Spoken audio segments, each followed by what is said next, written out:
Feel the real fear with us. দেশ ও দেশের বাইরে যে যেখান থেকে আমাদেরকে শুনছেন, আফনান দ্য হরর ওয়ার্ল্ডে সকলকে স্বাগত জানাচ্ছি। আমি আফনান। আশা করি সবাই ভালো আছেন, সুস্থ আছেন। আপনাদের সাথে ঘটে যাওয়া বা আপনাদের পরিচিত কারোর সাথে ঘটে যাওয়া বা আপনাদের এলাকায় ঘটে যাওয়া বা আপনাদের পার্শ্ববর্তী এলাকায় ঘটে যাওয়া সত্য ভয়ের ঘটনা আমাদেরকে শেয়ার করতে পারেন। আপনারা ঘটনা লিখে বা রেকর্ড করে উভয়ভাবে আমাদেরকে পাঠাতে পারবেন। আর ঘটনা পাঠাতে পারবেন আমাদের ইমেল অ্যাড্রেসে। আর আমাদের ইমেল অ্যাড্রেস হচ্ছে afnandahorrorworld@gmail.com। কথা না বাড়িয়ে সরাসরি ঘটনাতে চলে যাচ্ছি।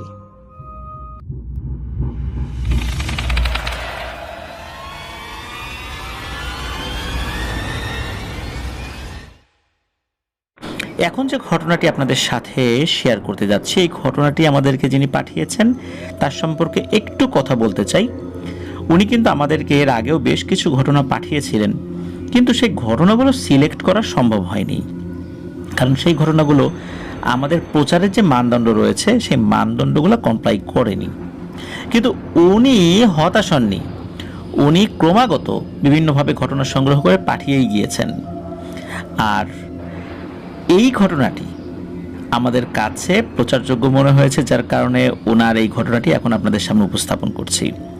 এই কথাগুলো এই কারণে বললাম, অনেকেই একটি ঘটনা পাঠানোর সাথে সাথেই চিন্তা করেন যে ঘটনাটি হয়তো বা প্রচারিত হবে। আসলে ঘটনাটি প্রচারযোগ্য যদি হয় অবশ্যই ইনশাল্লাহ প্রচারিত হবে। আর প্রচারযোগ্য হওয়ার জন্য কিছু কিছু মানদণ্ড আমাদের রয়েছে, সেই মানদণ্ডগুলোতে আমরা ওই ঘটনাগুলো যাচাই বাছাই করার চেষ্টা করি। এই কারণেই কিছু কিছু ঘটনা আমরা বাদ দিতে বাধ্য হই। আমরা পারতপক্ষে কোনো ঘটনা বাদ দিতে চাই না, কিন্তু তারপরও সব ঘটনা প্রচার করা সম্ভব হয় না বলে আমরা আন্তরিকভাবে দুঃখিত। মামুন ভাইকে ধন্যবাদ জানাচ্ছি। সুদূর মালয়েশিয়া থেকে ক্রমাগত উনি আমাদেরকে ওনার জায়গা থেকে চেষ্টা করেছেন ঘটনাগুলো পাঠানোর জন্য। আমরাও আন্তরিকভাবে দুঃখিত, সব ঘটনা আমরা প্রচার করতে পারিনি। তবে ওনার এই ঘটনাটি যেহেতু প্রচারিত হচ্ছে, আশা করছি উনি আরও ভালো, আরও সুন্দর সুন্দর ঘটনাগুলো আমাদেরকে পাঠানো অব্যাহত রাখবেন ইনশাল্লাহ। প্রিয় লিসেনার্স, মামুন ভাই একজন রেমিটেন্স যোদ্ধা, অনেকদিন ধরেই মালয়েশিয়াতে রয়েছেন। কাজের ফাঁকে ফাঁকে আফনান দ্য হরর ওয়ার্ল্ড শোনেন আর আমাদেরকেও ঘটনা পাঠানোর চেষ্টা করেন। চলুন শুনে আসি ওনার এই ঘটনাটি। উনি এই ঘটনাটি বছরখানেক আগে সংগ্রহ করেছিলেন ওনার এক প্রতিবেশী, এক কাকার কাছ থেকে। ওই কাকার নিজের সাথে ঘটে গিয়েছিল ঘটনাটি, এবং ওনার পরিবারও এই ঘটনার সাফারার। আর যেই ব্যক্তিটি মূলত এই ঘটনাটির সাফারার এবং তার পরিবার, তার নাম হচ্ছে আসাদ মিয়া। বর্তমানে ওনার বয়স প্রায় 50-এর কাছাকাছি। উনি কিন্তু অনেক গরিব। ওনাদের এই গ্রামে যদি গরিব পরিবার গণনা করা হয় তাহলে 5 জনের মধ্যে তিনি একজন। উনি আগেও রিক্সা চালাতেন, এখনও চালান। তো ঘটনাটি ঘটেছিল 2007 সালের ফেব্রুয়ারি মাসের কোনো একদিন, নির্দিষ্ট করে ওই দিনটা মনে রাখতে পারেননি, কিন্তু ফেব্রুয়ারি মাসের কোনো একটা সময় এটা মনে রাখতে পেরেছেন, কোনো একটা ঘটনার প্রেক্ষাপটে আর কি। তো ওনাদের এই গ্রামে দুটো মানে পরপর গ্রাম রয়েছে। তো 2 গ্রাম পরে রয়েছে একটি মাজার। আর মূলত এই আসাদ মিয়ার গ্রাম থেকে মাজারের দূরত্ব 3.5 কিলোমিটার। সঙ্গত কারণে মাজারের নামটি বলা যাচ্ছে না। তো মূলত এটি নরসিংদী জেলার রায়পুরার পিরিচকান্দি গ্রামের ঘটনা। তো এই যে দুটো গ্রাম, ওই গ্রাম থেকে যদি ওই মাজারে যেতে হয় তাহলে একটি মাত্র রাস্তা রয়েছে। সবাই এই রাস্তাতে দিয়েই চলাফেরা করে। ওই মাজারে যেতে হলে ছোট ছোট 3টি ব্রিজ পড়ে এবং একটি 3 রাস্তার মোড় পড়ে। মূলত এই ঘটনাটি ওই 3 রাস্তার মোড়কে কেন্দ্র করে। 2টি গ্রাম আর মাজারের এই সংযোগ রাস্তাটির নাম হচ্ছে রাধানগরের মোড়। এই 3 রাস্তার মোড়টি নাকি অনেক ভয়ঙ্কর। 3 রাস্তার এক পাশে রয়েছে 3টি বড় তাল গাছ, এক পাশে একটি শ্মশান, আর তার একটু পাশেই রয়েছে একটি উঁচু ব্রিজ। এদিক দিয়ে পারতপক্ষে লোকজন দরকার ছাড়া চলাচল করে না। মানে কেউ যে বিকেলবেলা এসে হাওয়া খাবে বিষয়টা এরকম না, শুধু আসা যাওয়ার দরকারই এই জায়গাগুলো ব্যবহৃত হয়। তো আমরা ঘটনায় আসি। তো ঘটনাটি যেদিন ঘটে ওই দিন এই যে আসাদ মিয়া, তো উনি বলছেন যে ওই সময়ে ওই যে মাজার রয়েছে ওই মাজারে বাৎসরিক ওরস হচ্ছিল, টানা কয়েকদিন ধরে ওই ওরস চলে। ওরসে গান বাজনা এসব উদ্ভট জিনিসও সেখানে হয় আর কি। তো ওই আসাদ কাকা উনি এবং ওনার 3-4 জন বন্ধু মিলে পরিকল্পনা করেছেন যে বিকেলের দিকে ওই মাজারের ওই ওরসে যাবেন। তো কথা অনুযায়ী সবাই বিকেলের দিকে সেখানে চলেও যান। সন্ধ্যা হয় ভাব, মাগরিবের আজান তখনও দেননি। ওই সময়ে এই আসাদ কাকার শরীরটা আসলে ভালো লাগছিল না। মূলত ওই মাজারে খুব উচ্চ শব্দে বাদ্যবাজনা বাজছিল, ওরস উপলক্ষে গান বাজনা হচ্ছিল, ওই সুফি তাত্ত্বিক বা আধ্যাত্মিক গান যেগুলো ওনারা গান আর কি। তো ওই ধরনের গান বাজনা হচ্ছিল। তো ওনার ওই শব্দগুলোতে খুব অস্থির লাগছিল। এই কারণে বন্ধুদেরকে বলেন যে উনি চলে যাবেন, কিন্তু বন্ধু বান্ধবরা বললো যে আসলাম এত কষ্ট করে, এত তাড়াতাড়ি চলে যাব, তো তুই চলে যা, আমরা থাকি, আমরা পরে আসবো। তো উনি দেখলেন যে মাগরিবের আজান এখনই হয়ে যাবে। তো উনি চিন্তা করলেন থাক আমি বাড়িতে চলে যাই, পুরো রাত নেমে আসার আগে হাঁটতে হাঁটতে আমি বাড়ি চলে যাব। এর মধ্যে মাগরিবের আজান দিয়েও দিয়েছেন, উনি বাড়ির দিকে রওনাও দিয়েছেন। উনি যাচ্ছেন, চারদিকে কিন্তু তখনও অন্ধকার হয়নি, বেশ ভালোই আলো ছিল। তো যেহেতু 2 গ্রাম পার হয়ে ওনার বাড়ি, তো উনি তো যাচ্ছিলেন, যেতে যেতে অবশ্য অন্ধকার হয়ে গেছে, বিশেষ করে ওই 3 রাস্তার মোড় পর্যন্ত আসতে আসতে অন্ধকার হয়ে গেছে। উনি যখন ওই 3 রাস্তার মোড়ের কাছে চলে এসেছেন, দেখেন যে বেশ বড় সড়ো একটা ছাগল দাঁড়িয়ে আছে। ছাগল বলতে একটা বেশ বড় উঁচু একটা খাসি দাঁড়িয়ে আছে আর কি। তো উনি দেখলেন যে খাসিটার গলায় কোনো দড়ি নেই। উনি চিন্তা করলেন যে মনে হয় দড়ি ছিঁড়ে কারো বাড়ি থেকে বের হয়ে হাঁটতে হাঁটতে এদিকে চলে এসেছে। তো উনি কি করেছেন, ওই খাসিটার কাছে গিয়েছেন, গিয়ে দেখেন যে খাসিটা দৌড়ে চলে যাচ্ছে না। তো উনি খাসিটাকে সুন্দর করে গলার নিচে একটু আদর করে মাথায় হাত বুলিয়ে খাসিটাকে ধরে ওনার সাথে করে নিয়ে আসা শুরু করেছেন। খাসিটি ওনার সাথে আসছে। তো হাঁটতে হাঁটতে উনি ওনার বাড়িতে চলে এসেছেন। বাড়িতে আসার পর খাসিটাকে দড়ি দিয়ে বেঁধে রেখেছেন। ওনার স্ত্রী আবার জিজ্ঞেস করছেন যে এই খাসি কই পাইলা এত রাতের বেলা, বা সন্ধ্যা রাতের বেলা খাসি ধরে আনলা কোত্থেকে? তখন উনি সব ঘটনা খুলে বলেন। তো ওনার স্ত্রী বলেন যে এইভাবে পথের থেকে একটা খাসি ধরে আনলা, যদি কোনো মানুষের হয়। তখন উনি বললেন যে যদি কোনো মানুষের হয় অবশ্যই ফেরত দিয়ে দিব, আর আমি কালকে ওই দিক দিয়ে আবার হাঁটবো, রিক্সা নিয়ে যাব, প্রয়োজনে জিজ্ঞেস করব কারো খাসি হারিয়েছে কিনা, যদি প্রমাণ পাওয়া যায় তাকে ফেরত দিয়ে দিব, যদি না পাওয়া যায় এটাকে আমি পালবো, বড় হলে আর একটু যদি বড় হয় আরও কিছুদিন পরে একটু মোটা তাজা করে এটাকে বিক্রি করে দিব, যদি মালিক একদম না পাওয়া যায়। আমি তো আর চুরি করার নিয়েতে নিয়ে আসি নাই। তো ওনার স্ত্রী এটা নিয়ে আর কোনো কথা বাড়ান না। এরপরে অবশ্য এই আসাদ কাকা উনি ওই দিকটাতে গিয়েছিলেন, বেশ কিছু মানুষের সাথে দেখাও হয়েছে, কিছু কিছু বাড়িতে গিয়ে খবরও নিয়েছিলেন যে কারো কোনো খাসি হারানো গিয়েছে কিনা। তবে এই ধরনের কোনো তথ্য উনি পান নাই যে কেউ নাকি এসে বলবে তার খাসি হারানো গিয়েছে। এভাবে কিন্তু বেশ কয়েক মাস কেটে যায়, প্রায় 4 মাস কেটে গিয়েছে। এর মধ্যে একটি ঘটনা ঘটা শুরু করে, মূলত ওই 3-4 মাস পরে। এর ভিতর তেমন কিছু হয় নাই আর কি। এক রাতে হঠাৎ করে ওনার এক বন্ধু তাকে ডাকছে আবার কোথা থেকে, একদম বাড়ির উঠোন থেকে না, ওনার বাসা থেকে একটু সাইডে একটা বড় মাঠ রয়েছে, ওই মাঠের ভিতর থেকে চিৎকার করে ডাকছে, এই আসাদ, ওই আসাদ, বাইরে আয়, বাইরে আয়, এভাবে ডাকছে। এখন উনি চিন্তা করলেন যে কি ব্যাপার, এত রাত্রে ওনাকে ডাকছে নাম ধরে। তো উনি উঠতে গিয়েছেন আর কি, কিন্তু ওনার ওয়াইফ আবার ওনার হাতটা খপ করে চেপে ধরেছেন, বলছে যে কই যাও এত রাতের বেলা, ওয়াশরুমে যাও নাকি?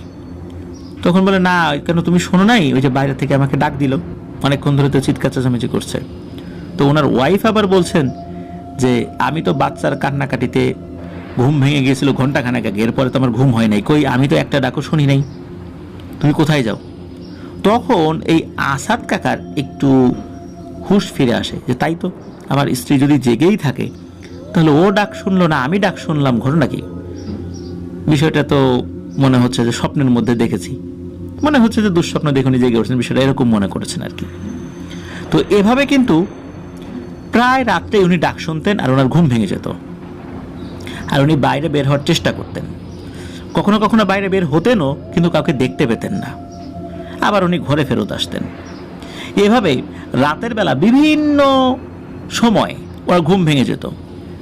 সারাদিন রিক্সা চালাতেন, পরিশ্রান্ত থাকতেন, সেই হিসাবে ক্লান্ত শরীরে কিন্তু ঘুমটা ভালো হওয়ার কথা, কিন্তু ওনার এভাবে ঘুম ভালো হতো না। বারবার ওনার ঘুম ভেঙে যেত, খুব অস্থিরতা কাজ করত। আর এই কারণে ওনার শরীর আস্তে আস্তে দুর্বল হতে থাকে, শরীরের শক্তি কমতে থাকে, উনি শুকিয়ে যেতে থাকেন, যার কারণে রিক্সা চালাতেও উনি খুব একটা এনার্জি পেতেন না। এইভাবে কিন্তু আরও 2 মাস কেটে যায়, মানে প্রায় ওই ছাগল আনার পর 6 মাস কেটে গিয়েছে। এরপর কি করেছে, উনি একদিন ওই ছাগলটা বিক্রি করে দিয়েছেন। টাকা পয়সার প্রয়োজন ছিল, টাকা, এই কারণে উনি মানে এটা বিক্রি করে দিয়েছিলেন আর কি। তো উনি চিন্তা করেছেন যে উনি তো বেশ অসুস্থ হয়ে পড়েছেন, কিছু ভালো মন্দ খাওয়ার দরকার, চিকিৎসা করার দরকার। ওই টাকা দিয়ে উনি কিছুটা চিকিৎসা করেছিল না, একটু সুস্থও হয়েছিলেন। এর কিছুদিন পর হঠাৎ করে এক রাত্রে ওনার মেয়েটা খুবই ভয়ানকভাবে কাঁদতে থাকে এবং সারাটা রাত কেঁদেছিল। ফজরের আজান হওয়ার পর তার কান্নাকাটি বন্ধ হয় এবং সে ঘুমিয়ে পড়ে। বিষয়টা প্রথম রাত্রেই ঘটেছিল, এই বিষয়টা একদম স্বাভাবিকভাবে নিয়েছিলেন। এরপরেও কিন্তু একই ধরনের ঘটনা ঘটছিল। ওনার বাচ্চাটা হঠাৎ করে কেঁদে উঠত, ওনার বাচ্চাটা ছোট ছিল ওই সময়। আর এই আসাদ কাকার মা বাবাও জীবিত ছিলেন, ওনারা আলাদা একটা ঘরে থাকতেন। তো এক রাতে হয়েছে কি, ওনার মা ওয়াশরুমে যাওয়ার জন্য বের হয়েছে। তো উনি কি করেছেন, ওনার স্বামীকে, মানে এই আসাদ কাকার বাবাকে ডাক দিয়েছেন যে এই আমি একটু বাইরে যাব, তুমি একটু আসো সাথে। এখন এই আসাদ কাকার বাবা তো ঘুমের ঘরে বলেছেন যে হ্যাঁ আসতেছি, তুমি যাও। এরকম কিন্তু আমরা অনেকেই বলি, কিন্তু পরে আবার ঘুমিয়ে যাই। তো উনি ওইভাবেই বলেছেন এবং ঘুমিয়েও গিয়েছেন, ওনার কিছু মনে নাই। তো এর মধ্যে কি হয়েছে, কতক্ষণ কেটে গেছে কেউ কিছু বলতে পারেন না। এর মধ্যে আসাদ কাকা উনিও আবার ওয়াশরুমে যাওয়ার জন্য বের হয়েছেন। রাত আনুমানিক তখন 3:30 কি 4টা বাজে। তো উনি যখন বের হয়েছেন, উনি খেয়াল করেন ওনার মা বাবার যে ঘর, ওই ঘরের দরজা খোলা। উনি চিন্তা করছেন কি ব্যাপার, এত রাত্রে দরজা খোলা। তো উনি আবার বাইরে থেকে ডাক দিয়েছেন যে আম্মা, আব্বা। দেখে যে আম্মা বলে ডাকার পর উত্তর নেই, আব্বা বলে ডাকছেন, ভিতর থেকে উত্তর নিয়েছেন। তো তখন আবার আসাদ কাকা ভিতরে ঢুকেছেন, গিয়ে দেখেন ওর আম্মা নেই। ভাই আব্বা, আম্মা কই? তখন এই আসাদ কাকার বাবার হুঁশ ফিরে এসেছে। এই তোর মা তো আমাকে ডাকছিল, সে তো বাইরে যাবে বলছিল, আমি তো আর উঠি নাই, ঘুমাই গেছিলাম। চল তো, এতক্ষণ হয়ে গেছে, মনে হয় আমি বেশ খানিকক্ষণ ঘুমাইছি, চলতো। তখন এই আসাদ কাকা এবং ওনার বাবা দুজনই বাইরে বের হন, ওয়াশরুমের দিকে যান, যে না, ওয়াশরুমে তো তার মা নাই। ওনারা ওই রাত্রে আশেপাশে খুঁজতে থাকেন, কিন্তু তার মাকে পাওয়া যাচ্ছিল না। এদিকে কোথায় গেল, ওনারা তো চিৎকার চেঁচামেচি শুরু করেছেন, আশেপাশের প্রতিবেশীরাও চলে এসেছে, তারাও খুঁজতে থাকেন। সারা রাত ধরে অনেকেই খুঁজেছিলেন, কিন্তু কোথাও ওনার মাকে পাওয়া যায়নি। ওনার বড় ভাইও ছিল, ওনার বড় ভাইয়ের ঘরও ছিল পাশে, তারাও খুঁজেছেন, কিন্তু কোথাও পাওয়া যায়নি। সকালবেলা ওনাদেরই একজন প্রতিবেশী, ওনাদের বাড়ির পশ্চিম পাশে মাঠের একটা মাঠ রয়েছে, ওই মাঠ থেকে মূলত ডাক আসতো, এই যে আস্তে কাকাকে ডাকতো। ওই পশ্চিম পাশের মাঠের পরে আর একটা পুকুর রয়েছে, ওই পুকুরের ভেতর, কাদার ভেতরে এই আসাদ কাকার মাকে মৃত অবস্থায় পাওয়া যায়। যে মাথা নিচ দিকে মানে গাড়া ছিল, পা উপর দিকে, বিষয়টা এরকম না, মানে ওই কাদার মধ্যে মৃত অবস্থায় পড়েছিল, শোয়ানো ছিল। ওই পুকুরটাতে কিন্তু বহুদিন যাবৎ কোনো মাছ চাষ হতো না। ওই পুকুরটাতে নাকি একদিন হঠাৎ করেই পানি শুকিয়ে গেছে, ভরা পুকুর কিন্তু পানি শুকিয়ে গেছে। এরপরে আবার পানি হয়েছে, কিন্তু আজ অবধি ওখানে নাকি কোনো মাছ চাষ হয় না। এই পুকুরটিকে নিয়ে নাকি অনেক ভৌতিক ঘটনা রয়েছে, পরে একটা সময় উনি শেয়ার করবেন বলেছেন। তো যাই হোক, কোনো কারণ ছাড়া নাকি ওই পুকুরটার কাছে কেউ সহজে যেত না। আর ওইখানেই রাতের বেলা ওনার মা কেন গেলেন, বুঝতে পারলেন এটা কোনো স্বাভাবিক বিষয় নয়। ওনার মার সাথে তো কারো শত্রুতা ছিল না যে রাতের বেলা ওনাকে নিয়ে মেরে ফেলবে। বুঝতে পারলেন এটা কোনো অশুভ শক্তি ঘটিয়েছে। যাই হোক, পরের দিন যেহেতু হয়ে গেছে, মানে ওই রাতের পরের দিন সকলে পরামর্শ দিল যে এটা নিয়ে আসলে খুব আর বেশি বাড়াবাড়ি করা ঠিক হবে না, এটা যে কোনো প্যারানরমাল কোনো কারণে হয়েছে একটু বোঝাই যাচ্ছে। সুতরাং ওনাকে দাফন কাফন করিয়ে জানাজা দিয়ে আমরা কবর দিয়ে দিই। তো সেটাই করা হয়। তারপর থেকে ওনার বাবা একা হয়ে গেলেন, একাই ওই ঘরে ঘুমাতেন। ওনার মা মারা যাওয়ার ঠিক ৪৫ দিনের মাথায় সকালবেলা যখন এই আসাদ কাকা কোনো সারা শব্দ না পেয়ে ডাকতে গিয়েছেন, তো গিয়ে দেখেন যে দরজা ভেতর থেকে বন্ধ, ধাক্কাধাক্কি করছেন, দরজা ভেঙে ভিতর ঢুকে দেখেন যে ওনার বাবা ঘরের মেঝেতে পড়ে আছে মৃত অবস্থায়। কি কারণে উনি মারা গিয়েছেন এই বিষয়ে কোনো কিছু জানা যায় না বা বুঝতেও পারেননি। হয়তো বা স্ট্রোক করেছিলেন, এরকমই চিন্তা করা হয়। ওনার বাবাকেও গোসল করিয়ে জানাজা দিয়ে কবরস্থ করা হয়। তখনও কিন্তু ওনারা বুঝতে পারেননি কেন, কি কারণে, কোন অপরাধে এটা হচ্ছে। এর বেশ কয়েকদিন পর ওনার মা এবং বাবার জন্য বাড়িতে দোয়ার আয়োজন করা হয়। গরিব দুঃখীকে সাধ্য অনুযায়ী ওনারা খাইয়েছেন। ওই রাত্রেই এই আসাদ কাকাকে ওই যে পশ্চিম পাশের ওই মাঠের ওই জায়গা থেকে একটা ডাক আসে, কিন্তু এইবার আর তার বন্ধুদের কোনো কণ্ঠের ডাক ছিল না, এবার ছিল তার বাবার কণ্ঠের ডাক। তো উনিও এই ডাক শুনে মন্ত্রমুগ্ধের মতো ঘর থেকে বেরিয়ে পড়েন। ওনার স্ত্রী কিন্তু তখনও টের পান নাই। আর স্বামীর এই ধরনের ঘুম ভেঙে যাওয়া, উঠে বাইরে যাওয়া, এই সমস্ত বিষয় মাসখানেক ধরে দেখতে দেখতে ওনার ঘুমও পাতলা হয়ে গিয়েছিল। এই জন্য ওনার স্বামী বিছানা থেকে নামলে উনি টের পেয়ে যেতেন। কিন্তু ওই সময় কোনো কারণে ওনার ঘুমটা হয়তো একটু গভীরে চলে গিয়েছিল, যার উনি টের পান নাই। কিন্তু একটু পরে আবার উনি টের পেয়েছিলেন। তখন উনি দৌড়ে বাইরে বেরিয়েছেন। প্রথমে ওয়াশরুমের দিকে গিয়েছেন যে সে ওয়াশরুমে গিয়েছে কিনা, কিন্তু না, ওয়াশরুমে নাই। তাহলে কোথায় গেল? তখন উনি চিৎকার চেঁচামেচি শুরু করেছেন। এই আসাদ কাকার বড় ভাইয়ের যে ঘর, সেখানে গিয়ে ডাকাডাকি শুরু করেছেন। তার বড় ভাই এসেছে, ভাতিজা এসেছে। তখন এই আসাদ কাকার বড় ভাই, আসাদ কাকার ভাতিজা এবং আসাদ কাকার স্ত্রী 3 জন মিলে দ্রুত বের হয়েছেন।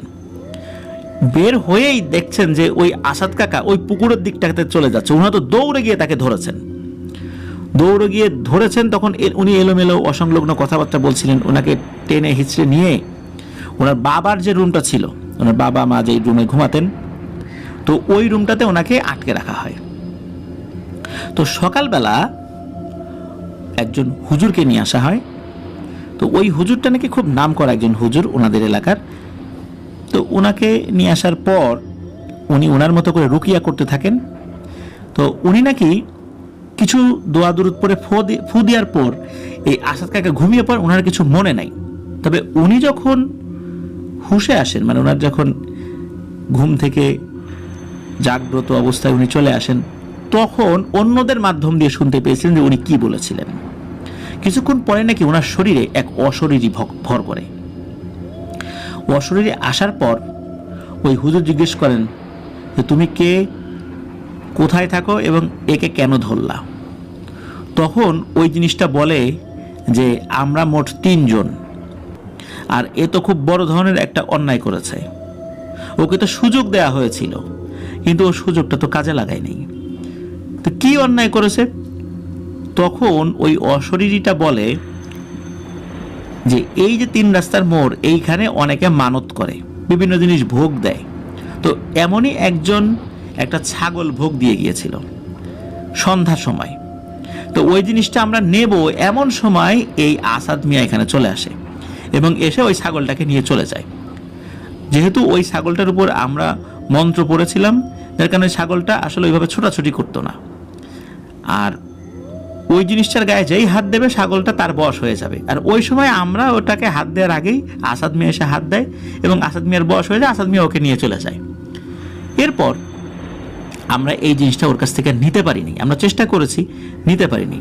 তো আমাদেরকে দেয়া জিনিস ও কেন নিল, এইটাই ওর অপরাধ।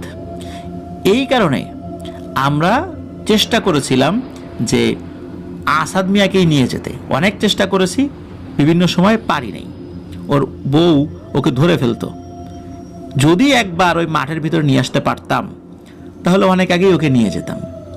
যেহেতু পারছিলাম না, আর আমার সাথে থাকা 2 জন ওরা খুব ক্ষিপ্ত হয়ে গিয়েছিল এত দেরি দেখে। এই কারণে ওদের 2 জন কিন্তু ওদের ভোগ ঠিকই নিয়ে গেছে। এখন আমি আমার ভোগ ছাড়া এখান থেকে যাব না। ওই হুজুর তো এই কথা শুনে বেশ বিচলিত হন যে ওরা ওদের ভোগ নিয়ে গেছে মানে। বলে হ্যাঁ, ওদের একজন ওর মাকে মেরে ফেলেছে, আর একজন ওর বাবাকে মেরে ফেলেছে। এই কারণে 2টা বলি কিন্তু ওরা নিয়ে চলে গেছে। এখন আমারটা বাকি, এখন আমি এই আসাদকে নিব। তখন ওই হুজুর বলে যে ও তো আর জেনে বুঝে কাজটা করে নাই, আর যতদূর জানি ওর পরিবারের সাথে কথা হয়েছে, শুরুর থেকে যতটুকু ইতিহাস জেনেছি, এই ছাগলের ব্যাপারটা বা এই খাসির ব্যাপারটা ও তো পরে খুঁজেছিল। তখন ওই জিনটা বলে হ্যাঁ খুঁজেছিল, কারণ যে দিয়েছিল সে তো এই এলাকার না, এই কারণে লোকাল লোকজন কেউ বলে নাই যে এটা তাদের ছাগল বা খাসি, এই কারণেই ও কোনো তথ্য পায় নাই। কিন্তু ওর তো বোঝা উচিত ছিল, যেহেতু ছোটবেলা থেকে এলাকায় বড় হয়েছে, এইভাবে সন্ধ্যার সময় এই 3 রাস্তার মোড়ে কোনো জিনিস পাওয়ার পর ওর নেওয়া উচিত হয় না, এটা তোর বোঝা উচিত ছিল। আর ওকে শাস্তি দিলে আরো অনেকেই এটা থেকে শিক্ষা পাবে। সুতরাং হুজুর তুমি যাই বলো না কেন, আমাকে যেটাই দিতে চাও না কেন, খাসি দিতে চাও, গরু দিতে চাও, মহিষ দিতে চাও, আমি কিচ্ছু নেব না।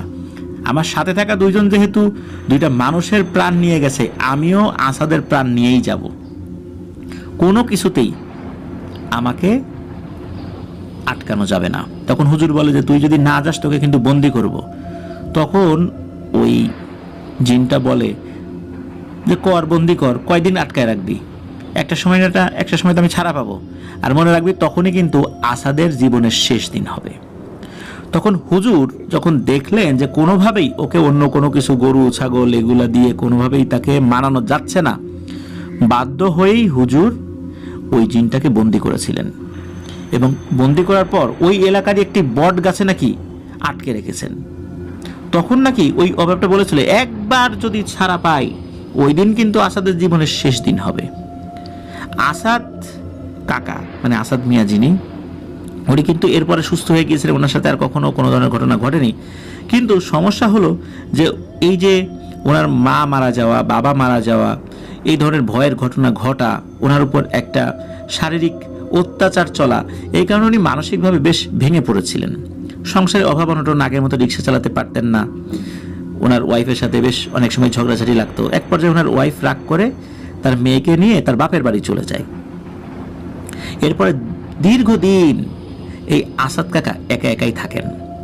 ওনার ওয়াইফ বিদেশে যান চাকরি নিয়ে, ওনার মেয়ে কিন্তু এখনো আছে। ওই সময় তো মেয়ে অনেক ছোট ছিল, এখন বড় হয়েছে। তবে ওনার ওয়াইফের সাথে খুব একটা কথা হয় না, ওনার মেয়ের সাথে মাঝে মাঝে মোবাইল ফোনে কথা বলেন উনি, এতটুকু জানা গিয়েছে। তো এভাবেই উনি চলছেন, ওনার জীবনটা এখন এভাবেই আছে। আর ওনার জন্য দোয়া চেয়েছেন, আমরা দোয়া করি আল্লাহ তাআলা ওনাকে আবার স্বাভাবিক জীবনে ফেরত আনুন, আর ওই ভয়াল ঘটনা যেন ওনার কাছে আর কখনো ফেরত না আসে, আমরা এই কামনাই করি। ধন্যবাদ মামুন ভাইকে এই ঘটনাটি পাঠিয়েছেন বলে।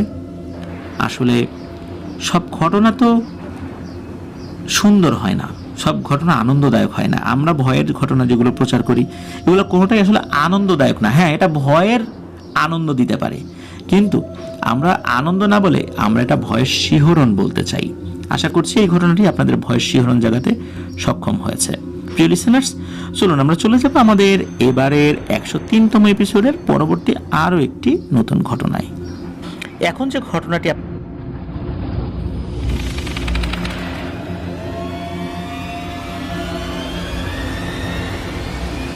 প্রিয় লিসেনার্স, এখন যে ঘটনাটি আপনাদের সাথে শেয়ার করতে যাচ্ছি, এই ঘটনাটি আমাদেরকে পাঠিয়েছেন একজন রেমিটেন্স যোদ্ধা ভাই। ওনার নাম আব্দুল্লাহ। ওনার বাড়ি চট্টগ্রাম জেলার বোয়ালখালী উপজেলায়। উনি আমাদের সব ঘটনাই শোনেন, আমাদের একজন রেগুলার লিসেনারও বটে। এই ঘটনাটি ওনার নিজের সাথে ঘটেছিল। উনি আমাদেরকে জানিয়েছেন যে উনি নিজের দোষেই মূলত লেখাপড়া খুব একটা বেশি দূর করতে পারেন নাই। ওনার পিতামাতা অনেক চেষ্টা করেছেন ওনাকে দিয়ে লেখাপড়া করানোর, কিন্তু নিজের আগ্রহ না থাকার কারণে ওনার পিতামাতা খুব একটা আসলে সফল হন নাই।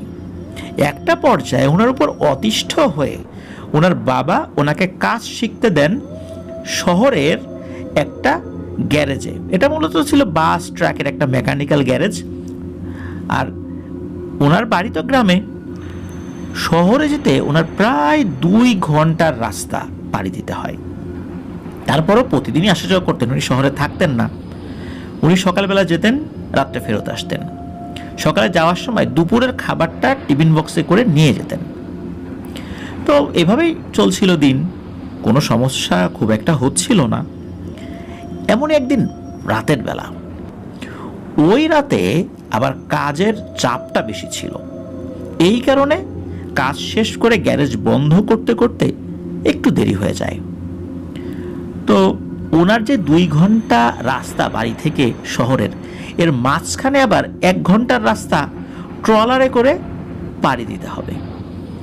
আর ওনাদের শেষ যে ট্রলারটা একটা ঘাটে আসতে হয়, ওই ঘাট থেকে ছাড়ে হচ্ছে রাত 10:30টার দিকে। তো উনি কিন্তু আরও আগেই, সাধারণত সন্ধ্যার দিকেই ওই যে ট্রলারটা পাওয়া যায় ওটাতে চলে যেতেন, কখনো শেষ ট্রিপের ট্রলারে উনি ওঠেন নাই। তো ওই দিনই প্রথম উনি ওই শেষ ট্রিপের ট্রলারটা পেয়ে যান। তো উনি দূর থেকে দেখেন ট্রলারে আরও 20-25 জন আছে। তো উনিও বোটে উঠলেন। তো উনি বোটে ওঠার 1-2 মিনিটের মধ্যে বোটটা ছেড়েও দেয়। তো বোট চলছে।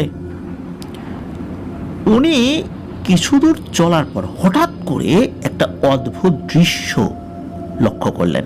সেটা হচ্ছে যে এই নৌকায় আরও 20-25 জন রয়েছে, যাদের চেহারাটা খুবই অদ্ভুত এবং যাদেরকে ওঠার সময় উনি দেখেন নাই।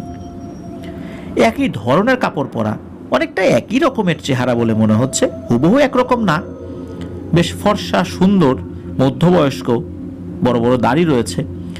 এবং এরা প্রত্যেকেই এই আব্দুল্লাহ ভাইয়ের দিকে তাকিয়ে আছেন এবং ওনাদের চোখে মুখে এক ধরনের আতঙ্কের ছাপ, মানে রাগ না, একটা আতঙ্ক। যদি কেউ কাউকে দেখে ভয় পায়, মনে হচ্ছে ওনারাই এই আব্দুল্লাহ ভাইকে দেখে ভয় পেয়েছেন। কিন্তু ওনারা একই রকমের প্রায় চেহারা, একই ধরনের পোশাক, নৌকাতে ওঠার সময় ওনাদেরকে দেখেন নাই এবং তারা এই রকমভাবে সবাই মিলে ওনার দিকে তাকিয়ে আছেন, এইটা উনি আসলে সহ্য করতে পারছিলেন না। উনি ভয়ে চিৎকার দেবেন না কি করবেন, ওনার গলা দিয়ে স্বরও বের হচ্ছিল না। উনি কি করেছেন, কিছুটা সময় চোখ বন্ধ করে রাখেন, হয়তো 20 থেকে 30 সেকেন্ড হবে সর্বোচ্চ। উনি যখন চোখ খুলেছেন, মূলত চোখ খুলেছেন স্বাভাবিকভাবে না, একটা ধাক্কার ফলে উনি চোখ খুলেছেন। এই ধাক্কাটি ছিল বোটটা ঘাটে ভেরার। চোখ খুলে উনি দেখেন সব স্বাভাবিক, নৌকায় আরো যারা ছিলেন তারা দিব্যি নেমে গেলেন। সবচাইতে অদ্ভুত ব্যাপার হলো ওই বোটটা ওনাদের ঘাটে ভিড়েছে, অথচ এই বোটটা ঘাটে ভিড়তে হলে কমপক্ষে 45 মিনিট, সর্বোচ্চ 1 ঘন্টা এরকম সময় লাগে। কিন্তু মনে হলো উনি এত অল্প সময়ের মধ্যে চলেন, এটা কিভাবে সম্ভব? প্রায় 1 ঘন্টার রাস্তা কিভাবে এত দ্রুততম সময় শেষ হয়ে গেল? উনি এটা চিন্তা করছিলেন। ওই সময় বোটের যে ভাড়া তোলে সে বলছে, আরে ভাই আপনার ঘাটে চলে আসেন, নামেন তাড়াতাড়ি। তো এই কথা শুনে আর কোনো কথা না বাড়িয়ে তাকে ভাড়াটা দিয়ে উনি নিচে নেমে যান। আর উনি মনকে বোঝাচ্ছিলেন, হয়তো বা বোটে উঠে তো বসেছিলেন পাটাতনে, ঘুমিয়ে গিয়েছিলেন হয়তো। আর ওই যে দৃশ্যটা দেখেছেন, এটা মনে হয় ঘুমের ঘড়ি উনি দেখেছেন। তো উনি নেমে দেখেন যে ওনার ঘড়ির কাঁটায় 11:35 কি 40 এরকম বাজে। তো ঘাট থেকে ওনাদের বাড়ির রাস্তা আরো বেশ খানিকটা পথ। তো বাড়িতে যেতে পাড়ি দিতে হবে একটা সুপারি বাগান আর একটা দিঘি। দিঘি বলতে দিঘির একটা অংশ দিয়ে হেঁটে যেতে হবে। তো ওনার সাথে কিন্তু ওই সময় কেউ ছিল না, হাতের টিফিন বক্স, আর উনি একা হাঁটা শুরু করলেন। উনি হাঁটতে হাঁটতে যখন ওই সুপারি বাগানের কাছাকাছি বা মাঝামাঝি দিকটাতে এসেছেন, হঠাৎ করে পেছন থেকে মনে হলো একটা মৃদু গরম বাতাস ওনার গায়ে লাগলো। আর এরপর পরই উনি শুনছেন কেউ ওনার নাম ধরে ডাকছে। তো পেছন থেকে ডাকছে, আব্দুল্লাহ, এই আব্দুল্লাহ, দাঁড়া দাঁড়া। এইভাবে হঠাৎ করে ডাক শুনে উনি অবাক হন। কারণ হচ্ছে উনি চিন্তা করলেন যে এই ডাকটা পেছন থেকে আসছে। আর ওনার দাদা, উনি তো আগেকার আমলের মানুষ, সবসময় বলতেন রাত বিরেতে যদি হঠাৎ করে পেছন থেকে কেউ ডাক দেয়, ঘাড় ঘুরিয়ে দেখা যাবে না, পুরো শরীরটা একদম ঘুরিয়ে তাকাতে হবে, তাহলে কোনো বিপদ আপদের সম্ভাবনা খুবই কম থাকে। তো উনি কি করেছেন, এই ডাক শুনে সরাসরি পেছন দিকে ঘাড় না ঘুরিয়ে পুরো শরীরটাকে ঘুরে উনি দেখার চেষ্টা করেছেন আসলে ওই জিনিসটা কি। উনি মনে করেছিলেন হয়তো বা পেছন দিকে ঘুরে তাকায় কিছু দেখবেন না, কিন্তু না, ওনার এই ধারণাটা ভুল প্রমাণিত হলো। উনি যখন ঘুরেছেন, ঘুরে তাকিয়ে দেখেন যে অবিকল ওনার চেহারার, ওনার শারীরিক গঠন, একটা অবয়ব তার সামনে দাঁড়ানো, কিন্তু ওই অবয়বটা শরীরে কোনো জামা কাপড় ছিল না, আর তার গলায় একটা রশি বাঁধা, মানে দড়ি বাঁধা, মুখ দিয়ে তাজা রক্ত বের হচ্ছে। আর সে হঠাৎ করেই ভয়ানকভাবে চিৎকার শুরু করলো, এই বলে যে, আব্দুল্লাহ, আমারে বাঁচা, আমাকে বাঁচা, ওরা আমাকে মেরে ফেলবে, আমার গলা থেকে রশিটা খুলে দে না ভাই। এদিকে এই আব্দুল্লাহ উনি আবার বললেন যে, তোমাকে মারবে কে? কই, এখানে তো কেউ নেই। মূলত উনি কথা বলে উঠেছিলেন এই যখনই ওই অবয়বটা তাকে ওই কথাটা বলেছে, আমাকে বাঁচা, তখন ওনার মাথায় আর সেন্স কাজ করে নাই যে এটা উনি যেটা দেখছেন এটা কি স্বাভাবিক কিছু দেখছেন না অস্বাভাবিক কিছু। তখন উনি মনে করেছিলেন যে এটা মনে হয় স্বাভাবিক কিছু দেখছেন। মূলত উনি একটা মায়াজালে আবদ্ধ হয়ে গিয়েছিলেন, ভয়ানক এক মায়াজাল। তো যখন উনি ওইটা বললেন যে কে তোমাকে মারবে, কেউ তো নেই আশেপাশে, তখন ওই অবয়বটা বলে, তুই ওদেরকে দেখবি না, ওদেরকে আমি দেখছি। তো এসব কথা শোনার পর ওনার মনের মধ্যে এক ধরনের মায়া জন্মায়। এমনিতেও মায়াজালে আবদ্ধ হয়ে গিয়েছেন, তারপর আবার মায়া জন্মেছে। তো ভয় জিনিসটা উনি ভুলেই গিয়েছিলেন। তো উনি ওই অবয়বটার গলা থেকে রশি খুলে দেওয়ার জন্য একটু একটু করে আগানো শুরু করলেন। উনি খেয়াল করেন, উনি যত কদম সামনের দিকে যান, ওই অবয়বটা ঠিক তত কদম পেছন দিকে যায়। মনে হচ্ছে কেউ পেছন থেকে ওকে টেনে নিয়ে যাচ্ছে। এভাবে কয়েকটা মিনিট ধরে উনি খালি আগান, আর ওই অবয়বটাও একই তালে তালে পেঁচাচ্ছে। হঠাৎ করে এই আব্দুল্লাহ ভাই দেখেন যে ওই অবয়বটা একটা গর্তের মধ্যে পড়ে গেল। মনে হলো পেছন থেকে কোনো কিছু ওকে টান দিয়ে গর্তে ফেলে দিয়েছে। ওই গর্তের ভেতর থেকে চিৎকার করে বলছে, আব্দুল্লাহ, আমাকে বাঁচা, আমাকে বাঁচা, আমার হাত ধরে টেনে তোল। তো উনি ওই গর্তের কিনারায় গিয়ে দেখেন ওই জিনিসটা হাত উপরের দিকে দিয়ে রেখেছে। তো উনিও কিছু না ভেবে ওই অবয়বের দিকে হাত বাড়িয়েছেন হাত ধরে টেনে তোলার জন্য। উনি যেই না হাতটা বাড়িয়েছেন, তখনই হঠাৎ করে মনে হলো কেউ ওনার কোমরটা পেঁচিয়ে ধরেছে হাত দিয়ে, এবং ওনাকে এক হ্যাঁচকা টানে ওইখান থেকে সরিয়ে ফেললো। উনি পেছন দিকে তাকিয়ে দেখেন ওনার দাদা দাঁড়িয়ে আছে, এবং ওনাকে বুকে জড়িয়ে ধরে বলে যে, আরে ভাই, কি করছিস, কোথায় যাচ্ছিস? উনি তখন বলছেন যে, আমি ওকে বাঁচাতে যাচ্ছি। তখন ওনার দাদা ওনাকে বলে, কই, ওখানে তো কেউ নেই। তখনই আব্দুল্লাহ ভাই বলছে যে, দাদা, আমাকে ছেড়ে দাও, ওকে বাঁচাতে হবে, ও মারা যাবে। তখন ওই দাদা কি করেছেন, তাকে আস্তে করে একটা চর মেরেছেন। চর মারার পর ওনার আসলে তখন পরিপূর্ণভাবে হুঁশ ফেরত আসে। এতক্ষণ উনি আধো ঘুম আধো জাগ্রত অবস্থায় ছিলেন, বাস্তবিক ওনার সাথে কি ঘটছিল আসলে উনি বুঝতে পারছিলেন না। তখন এই আব্দুল্লাহ ভাই খেয়াল করেন যে উনি যেখানে ছিলেন ওখানে কোনো গর্ত ছিল না, ওইটা হচ্ছে একটা দিঘি। আর এই দিঘি হচ্ছে সেই দিঘি, সুপারি বাগানের পরে দিঘির যে অংশটা পাড়ি দিয়ে তাকে যেতে হয়। তখন দাদা বলেন যে, দেখলি এখানে কিছু নাই, আর একটু হলেই তো বিপদে পড়তি, তোকে তো এক হ্যাঁচকা টানে এই দিঘির মধ্যে নিয়ে যেত, আর তোর লাশও খুঁজে পাওয়া যেত না। চল, আমি ঠিক সময় এসেছি বলে আল্লাহ রক্ষা করেছেন, বাড়িতে চল। তো উনি দাদার সাথে হেঁটে আসছেন, দাদা সামনের দিকে হাঁটছেন, উনি পেছন দিকে আসছেন চুপচাপ। তো কাছাকাছি আসার পর দাদা বলছেন যে, আমার একটা কাজ আছে, আমি করে আসি, যা বাড়ির ভেতরে যা। তো উনি আর কথা না বাড়ি বাড়ির ভেতরে গিয়ে বাইরে থেকে ডাক দেন ওনার আব্বাকে। তো ওনার আব্বা দরজা খুলে দেন, বলে, কি ব্যাপার, এত রাত হলো? তো বলেন যে, আজকে একটু দেরি হয়ে গিয়েছিল। তো ঘরের ভিতরে ঢোকার পর উনি আবার অবাক হন, ঢুকে দেখেন ঘরের ভিতরে ওনার দাদা বসে আছে। অবাক ব্যাপার। তো উনি বলেন যে, দাদা, তুমি না কোন দিকে গেলে, তুমি এখানে আসলা কিভাবে আমার আগে? দাদা তো তার কথা শুনে অবাক হয় যে, কই, আমি তো বাসায় ছিলাম, আমি তো কোথাও যাই নাই। তখন এই আব্দুল্লাহ ভাই সবিস্তরে সব কিছু বলেন যে কি হয়েছিল। তখন তো ওনার দাদা আনন্দে কান্না করতে করতে ওনাকে জড়িয়ে ধরেন, বলে, আল্লাহ তোকে একটা বিশাল বাঁচিয়েছে রে, নিশ্চয়ই কোনো একটা ভালো কিছু এসে তোকে বাঁচিয়েছে। আমি তো বাড়ির থেকে বাইরে বের হই নাই, বরঞ্চ আমরা উদ্বিগ্ন হয়েছিলাম তোর আসতে দেরি হচ্ছে, আমরা সবাই জেগে রয়েছি। তো ঘটনা কিন্তু ওই পর্যন্তই, কিন্তু আসলে ব্যাপারটা হলো যে কেন এমনটা হলো।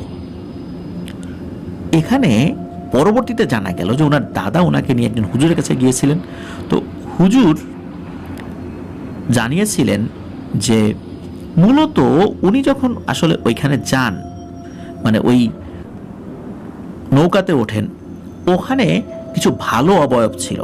মূলত ওরা তারা সবাই তার দিকে তাকিয়েছিল এই কারণে যে তারা হয়তোবা বুঝতে পেরেছিল, হয়তোবা নিশ্চিত হয়ে বলা যায় না, যে ওর সামনে ভয়ানক কোনো বিপদ হবে। আর এই কারণে ওই যে দলটা, ওই দলের একজন সর্দার, উনি পরবর্তীতে তাদের একজনকে পাঠিয়ে দিয়েছিলেন যে যাও তো ওই ছেলেটাকে পিছু নাও, কোনো বিপদে পড়লো কিনা। মূলত ওই সুপারি বাগান যখন উনি পার হচ্ছিলেন বা মাঝামাঝি এসেছিলেন, তখনই ভয়ানক এক পিশাচ ওনার পিছু নেয়।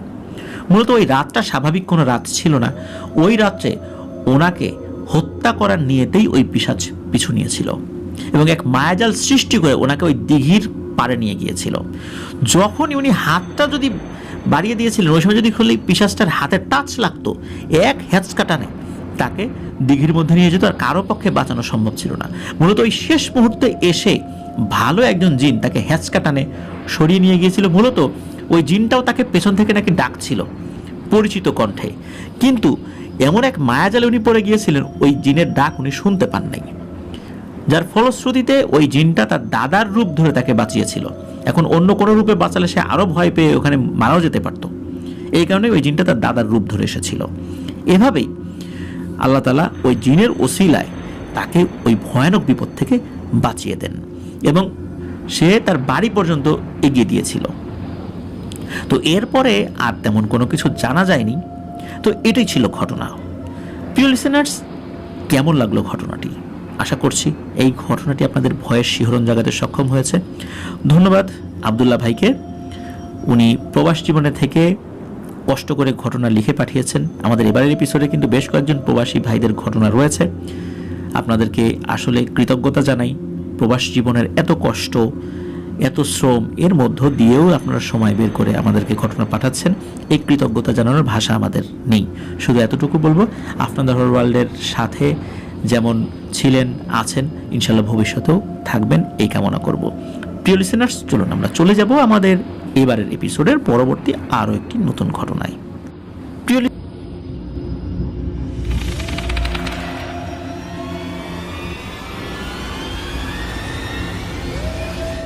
প্রিয় লিসেনার্স, এবারের ঘটনাটি আমাদেরকে যিনি পাঠিয়েছেন তার নাম মোহাম্মদ নাজমুল ইসলাম। ওনার বাড়ি শেরপুর জেলার শেরপুর সদর উপজেলার মাঝপাড়া গ্রামে। উনি বর্তমানে ঢাকার ডেমরাতে কর্মরত রয়েছেন। তো আমাদের চ্যানেলে অনেক আগে থেকেই উনি সাবস্ক্রাইবার হিসাবে রয়েছেন এবং সব ঘটনাগুলোই উনি শুনে থাকেন। তো উনি ওনার পরিবারের সাথে ঘটেছে একটি ঘটনা আমাদেরকে পাঠিয়েছেন। মূলত এই ঘটনাটি ওনার আপন দাদির সাথে ঘটেছিল। ঘটনাটি ওনাদের গ্রামের বাড়িতেই ঘটেছিল, ওই মাছপাড়া গ্রামে। তো ঘটনাটি ঘটে আনুমানিক 1994-95 সালের দিকে। আর এই ঘটনাটি উনি ওনার দাদার মুখ থেকে শুনেছিলেন। তো একদিন সন্ধ্যাবেলা দাদা মাঠের কাজ সব সেরে প্রতিদিনের মতো চলে যান বাজারে। উনি প্রতিদিন বিকালের দিকে বাজারে যেতেন, রাতের বেলা বাজার থেকে ফিরতেন। বাজারে গিয়ে কিছু প্রয়োজনীয় জিনিসপত্র কিনতেন, তারপর বন্ধু বান্ধবদের সাথে গল্পগুজব করতেন। এটা ওনার প্রতিদিনের একটা কাজ ছিল। তো বাজার ওনাদের বাড়ি থেকে যে খুব বেশি দূরে বিষয়টা এরকম না, মাঝখানে একটা মাঠ রয়েছে, এই মাঠটা পেরিয়ে তারপর যেতে হয়। পায়ে হাঁটা 5 থেকে 10 মিনিটের রাস্তা আর কি। তো আগে বলে রাখি, এই মাঠের মাঝখানে বড় বড় দুটো জোড়া খেজুর গাছ রয়েছে। মূলত ওই খেজুর গাছ দুইটা পার হয়েই বাজারে যেতে হয়। তো দাদা বাজার থেকে আসতে রাত আনুমানিক 9টা কি 10টা বেজে যায়। তো দাদা আবার কি করেছেন, আসার সময় কম দামে বড় একটা রুই মাছ পেয়ে যান আর কি। তো ওই মাছটাই কিনে উনি বাড়িতে নিয়ে আসেন। প্রতিমধ্যে ওনার সাথে কোনো সমস্যা হয়নি এবং উনি কোনো সমস্যা ফিলও করেননি।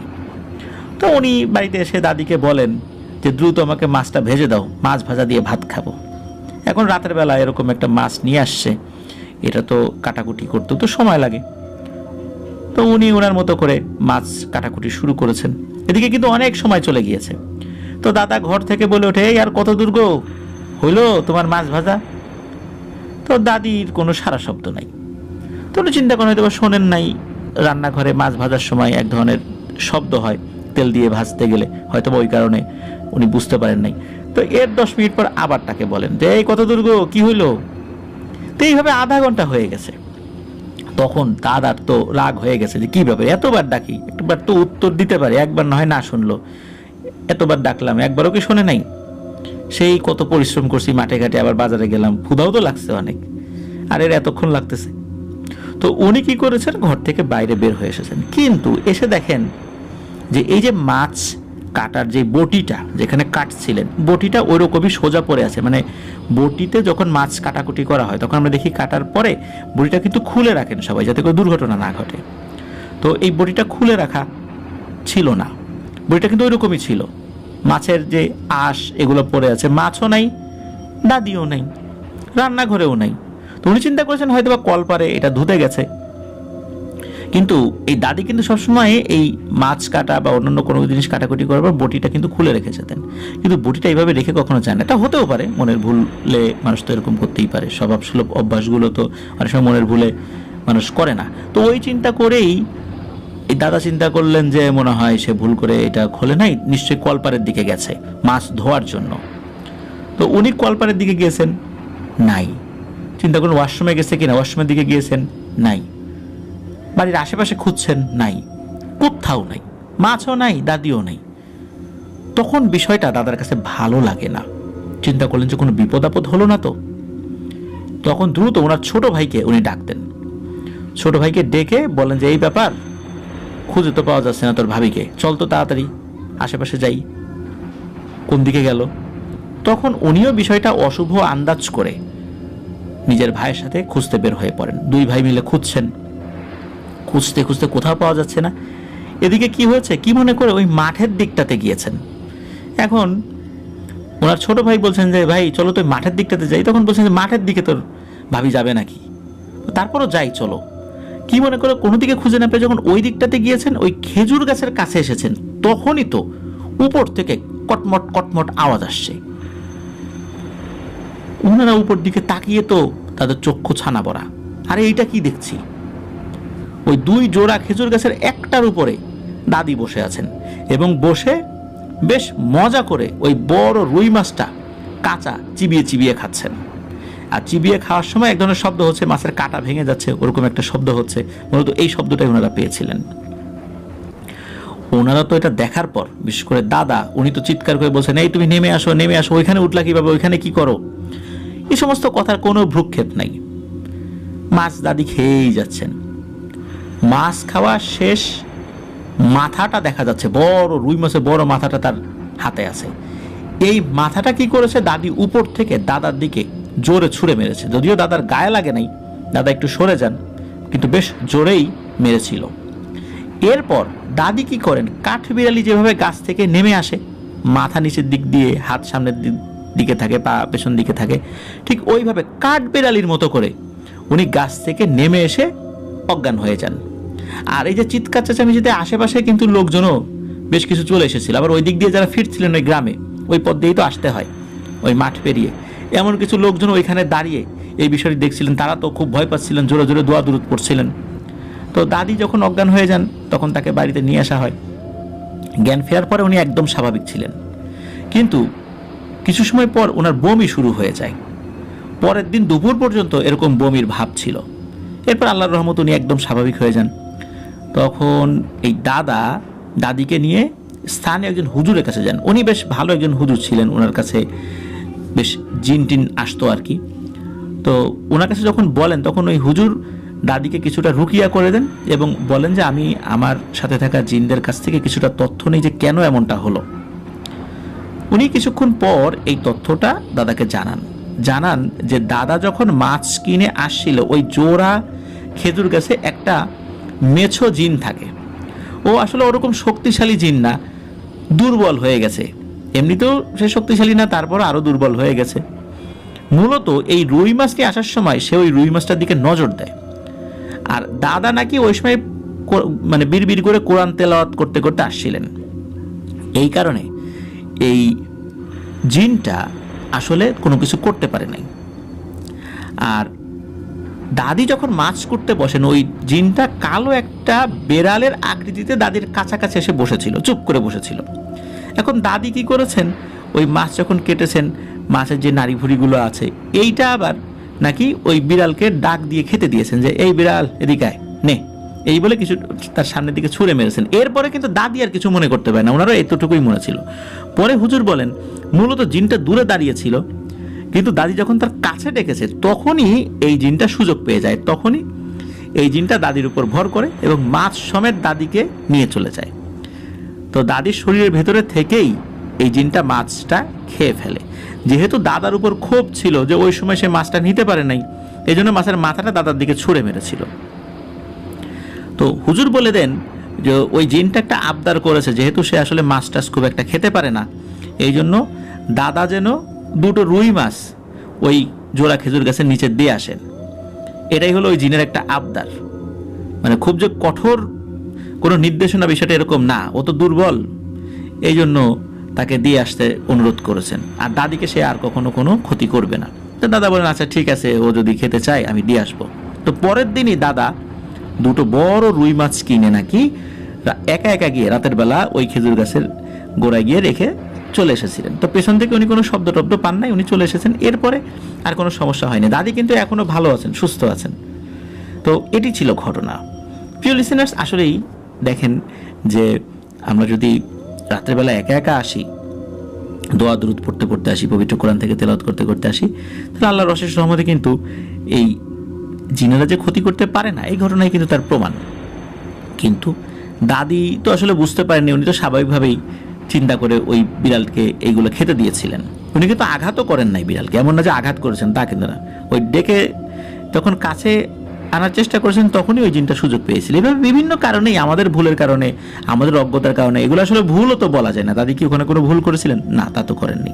কিন্তু তারপর অনেক সময় এরকম হয়ে যায়, ভাগ্যে যদি দুর্দশা থাকে এরকম হয়েও যায়। তা আল্লাহর অশেষ রহমতে এটা নিয়ে তো আর বেশি কিছু হয়নি। তো এখানেই এই ঘটনাটির সমাপ্তি ঘটে। তো আমাদের এই ভাই, আমাদের নাজমুল ভাই, উনি বলেছেন যে ওই যে জোড়া খেজুর গাছ, ওগুলো কিন্তু এখনো আছে।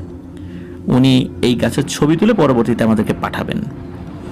প্রিয় লিসেনার্স, আশা করছি এই ঘটনাটি আপনাদের ভয়ের শিহরণ জাগাতে সক্ষম হয়েছে। চলুন আমরা চলে যাব আমাদের এবারের 103 নাম্বার এপিসোডের পরবর্তী আরও একটি নতুন ঘটনায়।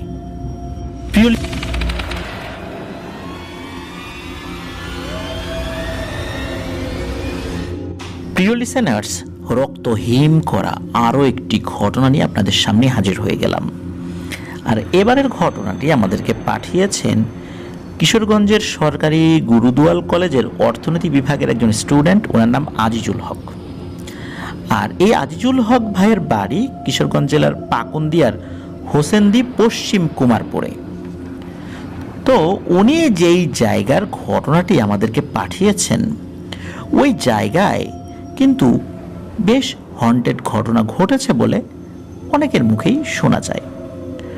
ওই জায়গার একটু বর্ণনা শুরুতে না দিলেই নয়।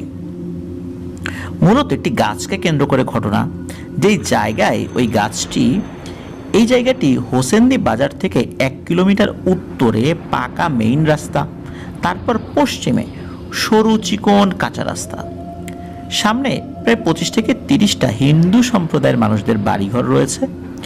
একত্রে এই বাড়িগুলোকে সামত্তেয়ার বাড়ি বলে। বাড়িগুলোর পশ্চিম পাশের ঝোপ, বিশাল কয়েকটা বাঁশঝাড়, আর সেখানে বড় রকমের কয়েকটা কড়ই গাছ রয়েছে। আর এই কড়ই গাছের তলে কিন্তু শ্মশান রয়েছে, বহু পুরনো এই শ্মশান। স্বাধীনতা যুদ্ধকালীন অধিকাংশ সনাতন ধর্মাবলম্বী মানুষেরা দেশ ছেড়ে গেলেও কিছু মানুষ কিন্তু পৈতৃক ভিটায় থেকে যাওয়ার সিদ্ধান্ত নেন, যতই বিপদ আসুক। মূলত অনেক মানুষ চলে যাওয়ার পর আশেপাশের জায়গাগুলো বিরান পড়ে থাকে, একটা ভুতুড়ে পরিবেশ সৃষ্টি হয়ে যায়। আর ওখানে যারা থেকে যান, ওনারাই পরিবেশের সাথে আস্তে আস্তে খাপ খাইয়ে নেন।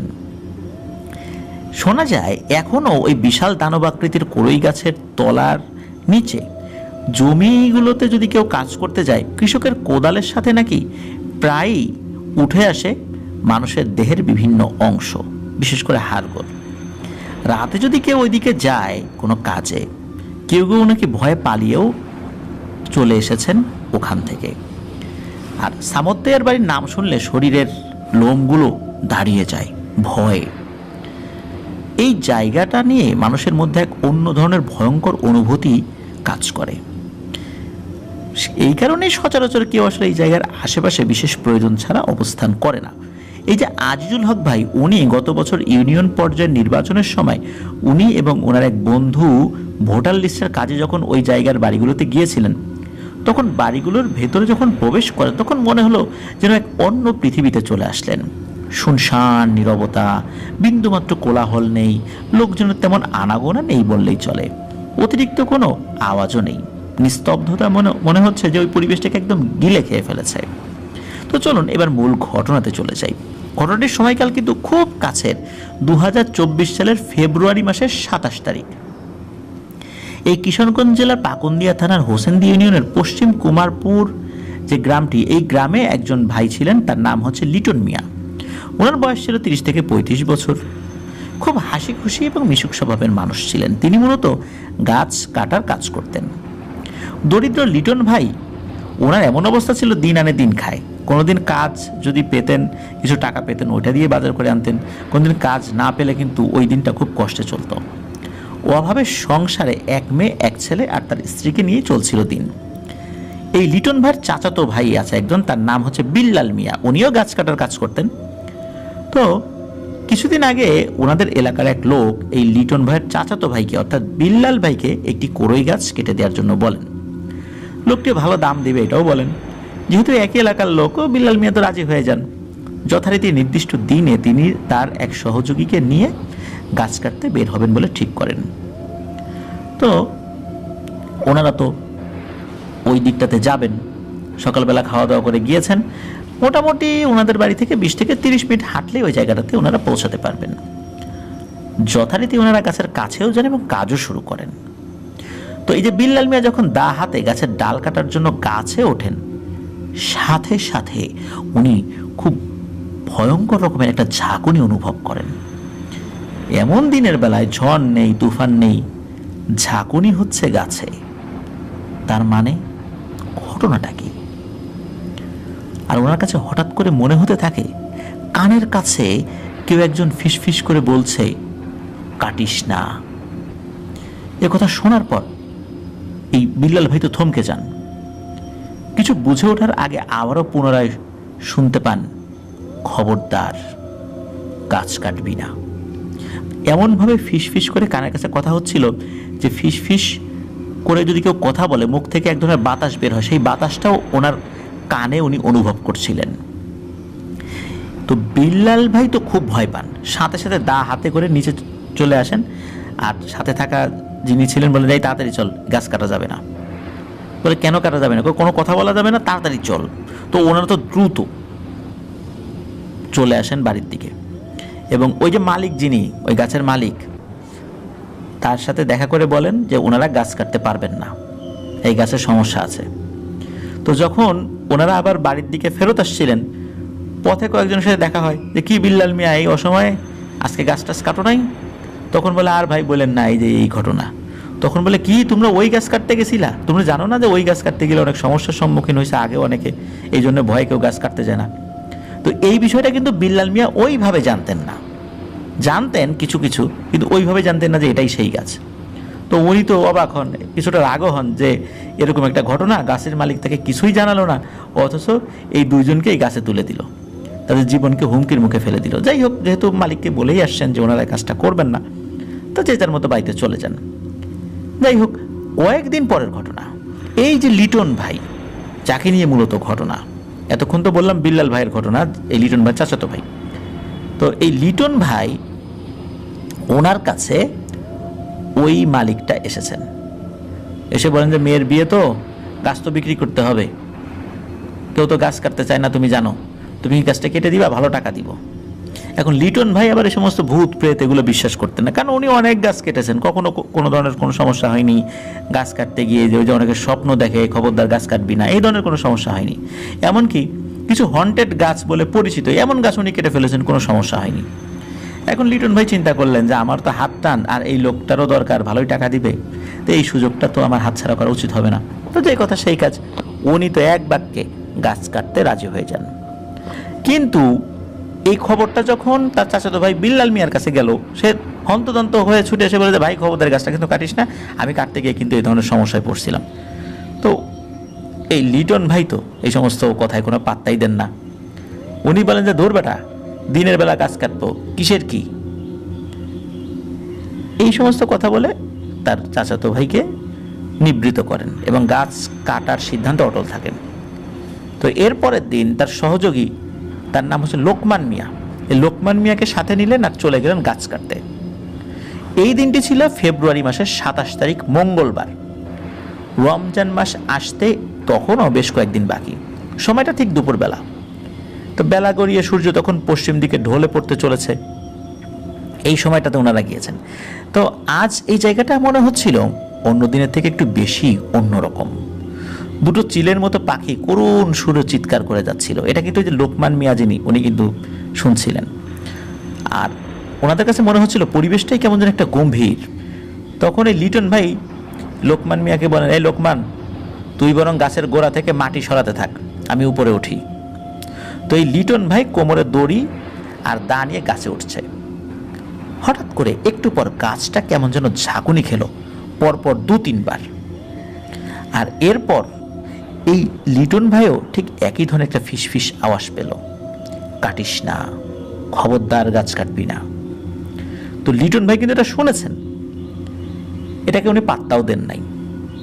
উনি ভেবে নেন এটা মনের ভুল। আর যারা এই গাছে ওঠে অনেক ধরনের তো শব্দ হয়, গাছের পাতার শব্দ হয় বাতাসে, ডালগুলো একটা একটার সাথে বাড়ি খায়, মনে হচ্ছে এরকম কিছু।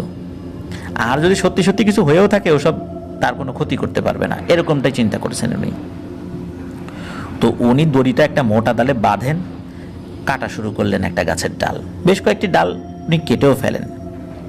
হঠাৎ কেমন যেন একটা গরম বাতাস ওনার শরীরের উপর দিয়ে চলে যায়, শরীরটা কেমন যেন ভারী হয়ে আসতে লাগে।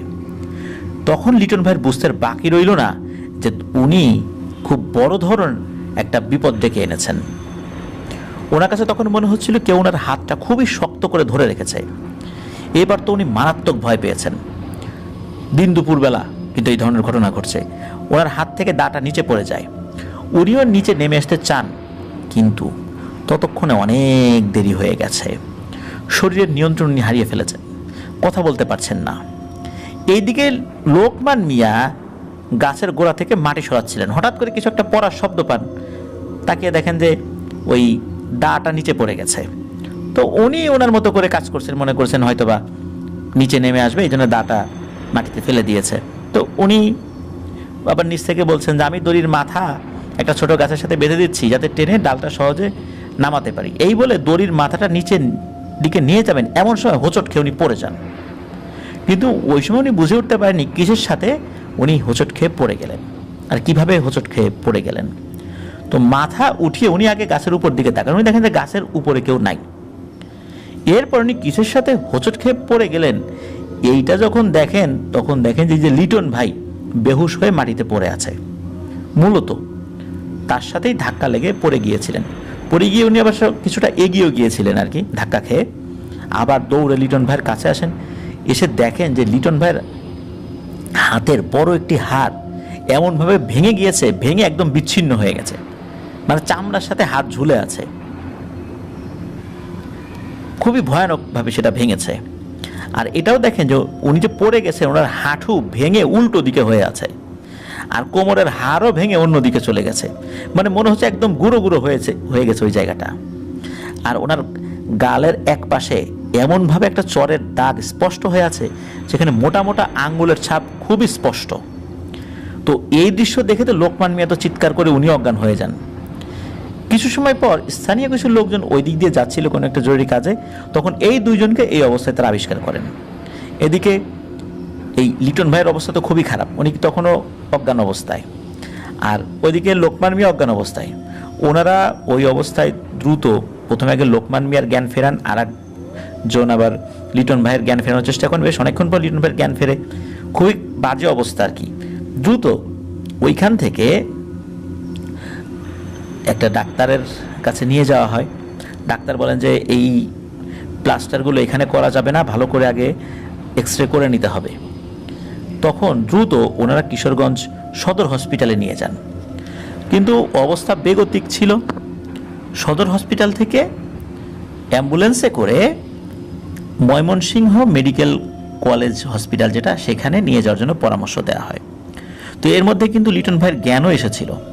অ্যাম্বুলেন্সে নিয়ে যাওয়া হচ্ছে, ওই অ্যাম্বুলেন্সেই কিন্তু ওনার সাথে যা যা হয়েছিল সব কথা খুলে বলেন। বারবার লিটন ভাই অজ্ঞান হয়ে যাচ্ছিলেন। ময়মনসিংহ মেডিকেল কলেজ হসপিটালে নেওয়ার পর লিটন ভাইয়ের মৃত্যু হয়। রাত তখন প্রায় 8:30 বাজে। ময়মনসিংহ মেডিকেল কলেজ থেকে তাকে তার লাশকে ছেড়ে দেওয়া হয়। ওনারা অ্যাম্বুলেন্সে করে লাশ নিয়ে বাড়িতে ফেরত আসছেন। লাশের সাথে 2জন মহিলা, 1জন পুরুষ ছিলেন আর ড্রাইভার ছিলেন। আর এই লিটন ভাইয়ের স্ত্রী, উনি তো মাঝে মাঝে তার স্বামীর শরীরে হাত দিচ্ছিলেন, কান্নাকাটি করছিলেন। তবে ওনার কাছে মনে হচ্ছিল লাশটা মনে হয় অনেক ঠান্ডা, এতটা ঠান্ডা সাধারণত হয় না। এর মধ্যে অ্যাম্বুলেন্সের মধ্যেই এক অদ্ভুত ঘটনা ঘটে। এই ঘটনা দেখার জন্য নিশ্চয়ই কেউ প্রস্তুত থাকবে না। এটি ওনার স্ত্রী খুবই স্পষ্ট বুঝতে পেরেছেন এবং দেখেও ছিলেন, এবং শুধু উনি না, আরও কয়েকজন যারা এই পাশে ছিলেন তারাও দেখেছিলেন। সেটা হলো, ওনার স্ত্রী হঠাৎ করে দেখতে পেলেন যে লাশের মুখটা কেমন যদি খুলে গেল, এবং দেখলেন অদ্ভুত রঙের একটা প্রজাপতি। দেখে মনে হচ্ছে এটা নীল রঙের মতো হবে আর কি। এই নীল রং টাইপের একটা প্রজাপতি ওনার নাকের ছিদ্র দিয়ে আস্তে আস্তে বের হয়ে আসলো, এবং বের হয়ে এসে বিশাল একটা প্রজাপতির আকার ধারণ করলো। বিশাল বলতে সাধারণ প্রজাপতির আকার যেরকম হয় এর থেকেও আরও 10 গুণ বড় হবে। এই প্রজাপতিটি খুবই সুন্দর এবং অনেক বড় ছিল। তো উনি অবাক হলেন যে এইভাবে অ্যাম্বুলেন্সের ভিতর এমন সময় এই অবস্থায় লাশ থেকে প্রজাপতি বের হয়ে আসলো কিভাবে। উনি হাত দিয়ে ওই প্রজাপতিটাকে যখনই ধরতে গিয়েছিলেন, মুহূর্তের মধ্যেই ওই প্রজাপতিটি যেন হাওয়ায় মিলিয়ে গেল। উপস্থিত অন্যরাও দেখেছিলেন, সেটা খুব ভয় পেয়েছিলেন এই ঘটনায়। তার পরের দিন ওনার লাশের দাফন কার্য সম্পন্ন করা হয়। এরপর থেকে ওই গাছটি সেদিনের পর থেকে আজ পর্যন্ত কেউ কাটতে রাজি হয়নি। এখনও সেটি এভাবে ইতিহাসের সাক্ষী হয়ে দাঁড়িয়ে আছে। আজিজুল হক ভাই ওনার এক ছোট ভাই রাসেলকে নিয়ে ওই গাছের একটা ছবি তুলে এনেছিলেন। এই ছবিগুলো উনি আমাদেরকে দিয়েছিলেন। প্রিয় লিসেনার্স, এই ছবিগুলো আমরা ইনশাল্লাহ পোস্ট করব। আজিজুল হক ভাই আরও ঘটনা আমাদেরকে পাঠাবেন বলে বলেছেন। আমরা অপেক্ষায় থাকলাম ওনার আরও সত্য ভয়ের ঘটনাগুলো পাওয়ার জন্য। ধন্যবাদ আজিজুল হক ভাই আপনার ঘটনার জন্য। আশা করছি এই ঘটনাটি আমাদের লিসেনারদের মধ্যে ভয়ের শিহরণ জাগাতে সক্ষম হয়েছে। প্রিয় লিসেনার্স, চলুন আমরা চলে যাব আমাদের এবারের এপিসোডের পরবর্তী আরও একটি নতুন ঘটনায়। প্রিয় লিসেনার,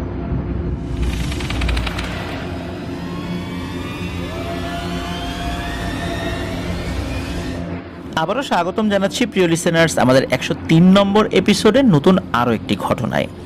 এখন যে ঘটনাটি আপনাদের সাথে শেয়ার করব, এই ঘটনাটি আমাদেরকে পাঠিয়েছেন একজন রেমিটেন্স যোদ্ধা ভাই। উনি মালয়েশিয়া প্রবাসী। মালয়েশিয়ার সুবানজায়া সিটির একটি শপিং মলে উনি কর্মরত রয়েছেন। ওনার বাড়ি নারায়ণগঞ্জের বন্দর থানায়। ওনার নাম ইমতিয়াজ আহমেদ। মূলত এই ঘটনাটি ওনার ছোট দাদার সাথে ঘটেছে। ওনার দাদারা ছিলেন 4 ভাই। এর মধ্যে ওনার যে ছোট দাদা, উনি ছিলেন খুব সুঠামদেহী সুদর্শন একজন যুবক। ওই সময়ে বাংলাদেশের বিভিন্ন এলাকাগুলোতে যাত্রাপালা বেশ জনপ্রিয় ছিল। উনি যাত্রাপালার বিভিন্ন ক্যারেক্টারে অভিনয় করতেন। অভিনেতা হিসাবে ওনার বেশ ভালোই সুখ্যাতি ছিল। তো এভাবেই চলছিল। আর ওনার বেশ কিছু অভ্যাস ছিল, যেমন মাঝে মাঝেই উনি ওনার বন্ধু বান্ধবদের সাথে নারায়ণগঞ্জ সদরে আসতেন সিনেমা হলে সিনেমা দেখার জন্য। বিশেষ করে রাতের যে শোটা, এই শোটা উনি দেখতে আসতেন বন্ধু বান্ধবদের সাথে। তো এইভাবেই চলছিল। ঘটনার সময়কাল 1960 কি 61 সালের মতো সময় হবে, এরকম একটা আর কি। তো উনি দিনের বেলা যাত্রাপালায় অভিনয় করেছেন, একটা শো ছিল ওনার। তো ওই দিন হাতে আবার বেশ ভালোই টাকা এসেছে, বেশ বকেয়া কয়েকটা পেমেন্ট উনি পেয়েছেন। তো টাকা পয়সার কাছে ভালোই ছিল। তো ওই সময়ের হিসাবে উনি প্রায় 650 টাকার মতো ওই দিন পেয়েছিলেন আর কি। মানে এটা কিন্তু 1960-61 সালে কিন্তু অনেক টাকা। তাহলে বুঝতেই পারছেন যে ওই সময় ওনার অভিনয়ের চাহিদাটা কেমন ছিল, ওনার পেমেন্টটা কেমন ছিল। ওই সময় 600 650 টাকা কারো হাতে থাকা মানে কিন্তু উনি অনেক জাঁকজমকপূর্ণ একটা লাইফ লিড করতে পারেন আর কি।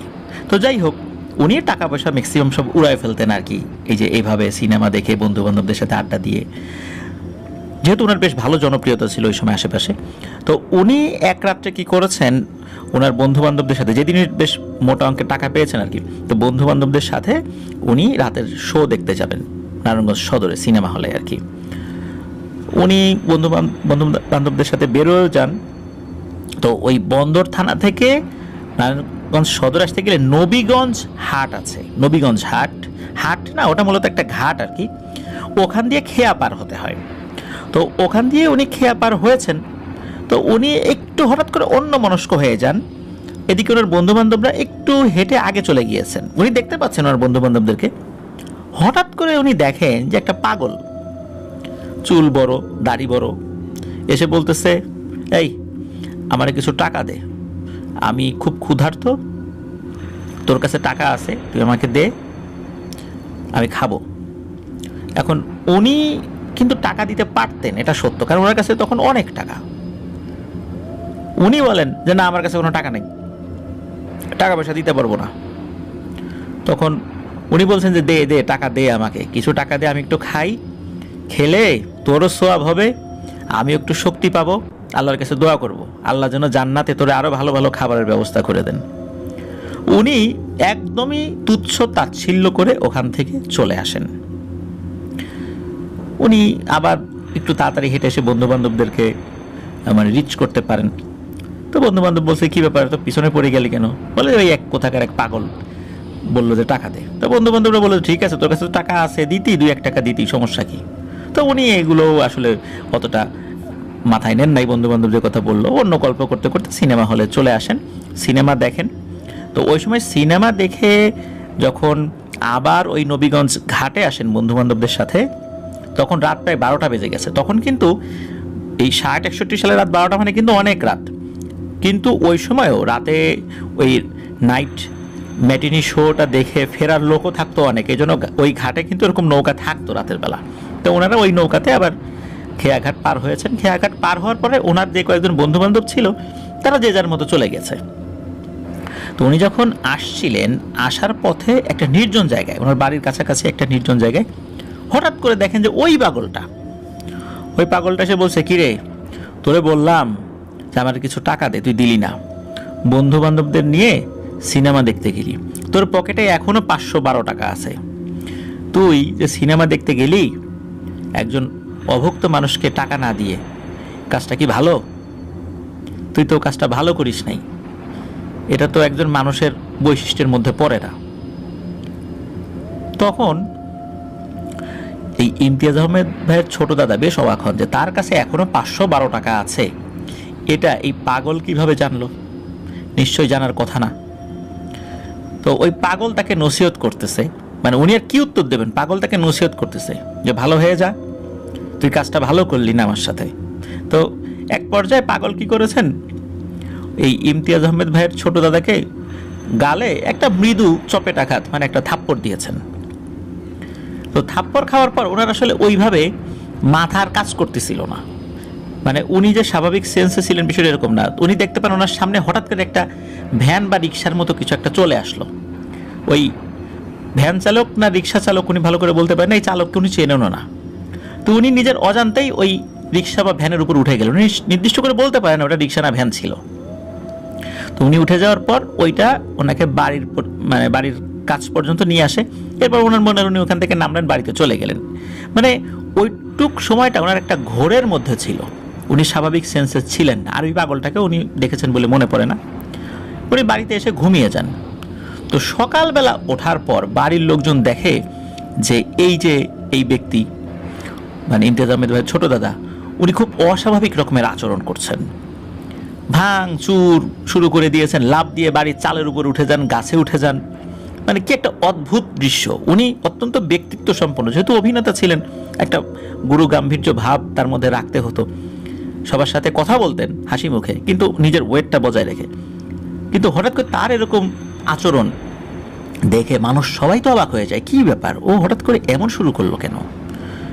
তাকে তো অনেক কষ্টে ধরে বেঁধে রাখা হয়, তারপর ওনার বন্ধু বান্ধবদেরকে খবর দেওয়া হয় যে ওর সাথে কি এমন কোনো ঘটনা ঘটছিল যার কারণে হঠাৎ করে এরকম করলো, তোমরা কেউ কিছু জানো? তো ওরাও তো কিছু বলতে পারেন না আসলে, যে আসলে কি হলো না হলো।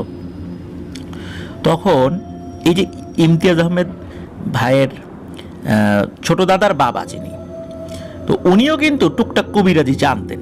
তো উনি বুঝতে পেরেছেন ওনার ছেলের সাথে কোনো একটা সমস্যা হয়েছে। উনি দ্রুত একটা আসন বসিয়ে ওই ছেলের উপর যে জিনের প্রভাবটা হয়েছে বলে উনি মনে করছেন সেই জিনটাকে হাজির করার চেষ্টা করেন। অনেকক্ষণ চেষ্টা করার পরও পুরোপুরিভাবে উনি ব্যর্থ হন, কোনোভাবেই সেটা হাজির করতে পারলেন না। এরপর ওই দিনটা কেটে যায়। রাতের বেলা ওই বাড়ির বাইরে ভয়ঙ্কর ধরনের গর্জন, চালের উপর ধুমধাম আওয়াজ, তারপর ঝড় তুফান শুরু হয়েছে বলে মনে হচ্ছে।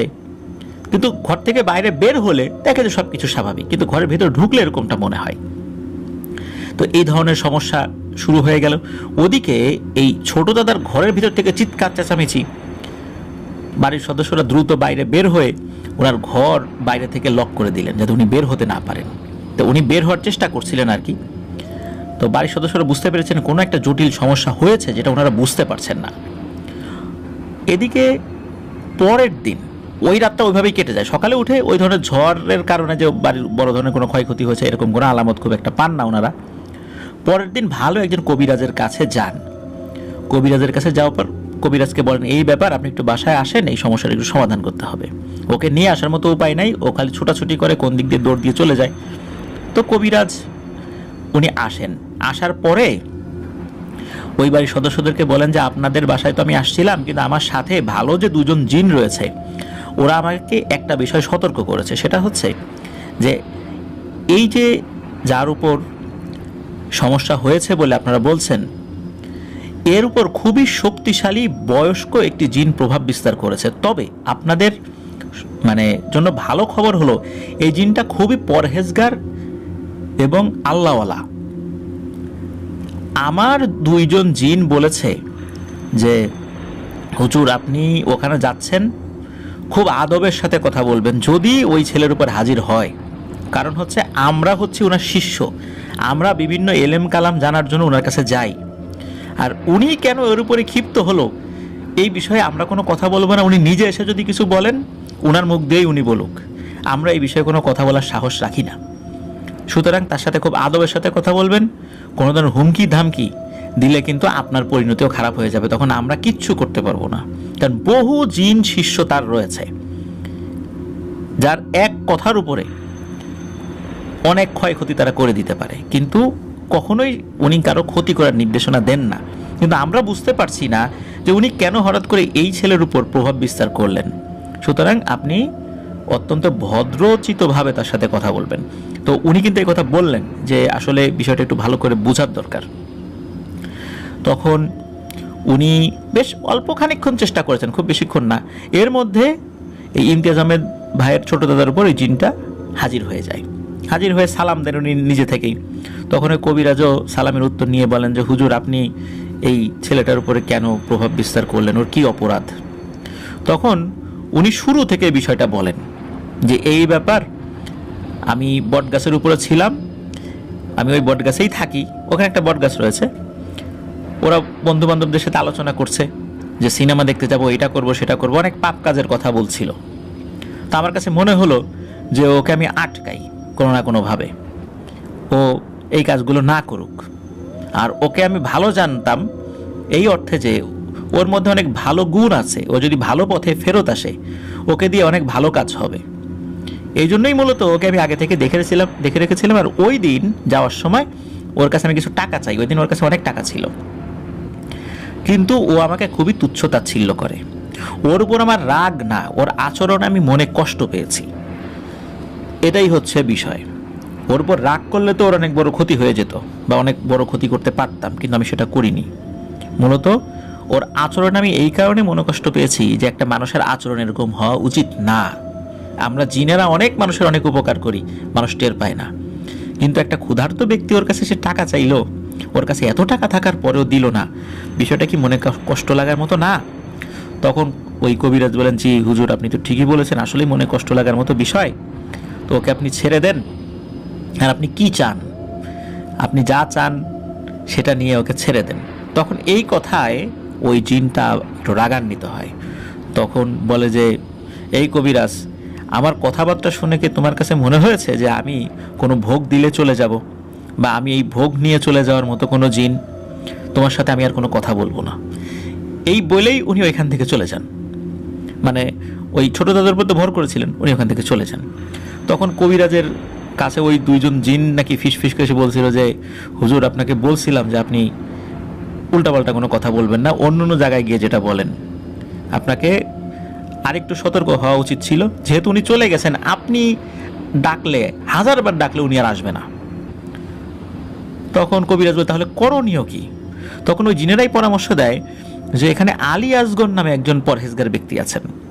তো ওই আলী আসগর এই নামক এই পরহেজগার ব্যক্তিকে এই জিনটা খুব সম্মান করেন। তো উনি যদি তাকে অনুরোধ করেন এই জিনকে, তাহলে ওই জিনটা চলে যেতে পারে। এটার কিন্তু তার শিষ্যরা পরামর্শ দিয়েছিলেন আর কি। পরবর্তীতে এই আলী আসগর নামক যে ব্যক্তি, তার কাছে গিয়ে এই সব ঘটনা খুলে বলা হয়।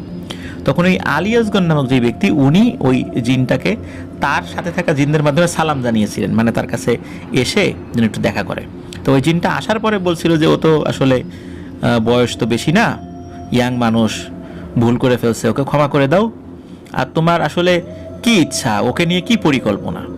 তখন ওই জিনটা বলছিল যে ওকে নিয়ে আসলে আমার, ওকে যে বেশি কষ্ট দিব, ক্ষতি করবো, এরকম কোনো পরিকল্পনা না। আমি চাই ও ও ধর্ম অনুযায়ী জীবনযাপন করুক, এটাই আমার চাওয়া। এই চাওয়াটা তো অন্যায় না, তাই না? একজন মুসলিম হিসাবে আর এক মুসলিম ভালো পথে চলবে, এটা তো আমি চাইতেই পারি। তখন এই আলী আসগর নামক ওই পরহেজগার ব্যক্তি বলেন যে, ঠিক আছে, আমি ওকে বলবো যে ও যেন ভালো হয়ে চলে, আর এই ধরনের কাজগুলো যেন না করে, ও বাকিটা জীবন যেন প্র্যাকটিসিং মুসলিম হিসাবে জীবনযাপন করে, এটা আমি ওকে বলবো, আর ও যেন এই অনুযায়ী চলে। তখন ওই জিন বলে, আচ্ছা ঠিক আছে, আপনার কথায় আমি ওকে ছেড়ে দিচ্ছি। ও যদি কখনো এই ওয়াদার বরখেলাপ করে, তাহলে কিন্তু আমি ওর উপর আবার প্রভাব বিস্তার করবো, তখন কিন্তু আমাকে কিছু বলতে পারবেন না। তখন ওই আলী আসগর নামক ওই পরহেজগার ব্যক্তিও বলে, আচ্ছা ঠিক আছে, তুমি যাও, ও ভালোভাবে চলবে, আমি ওকে বলে দিব।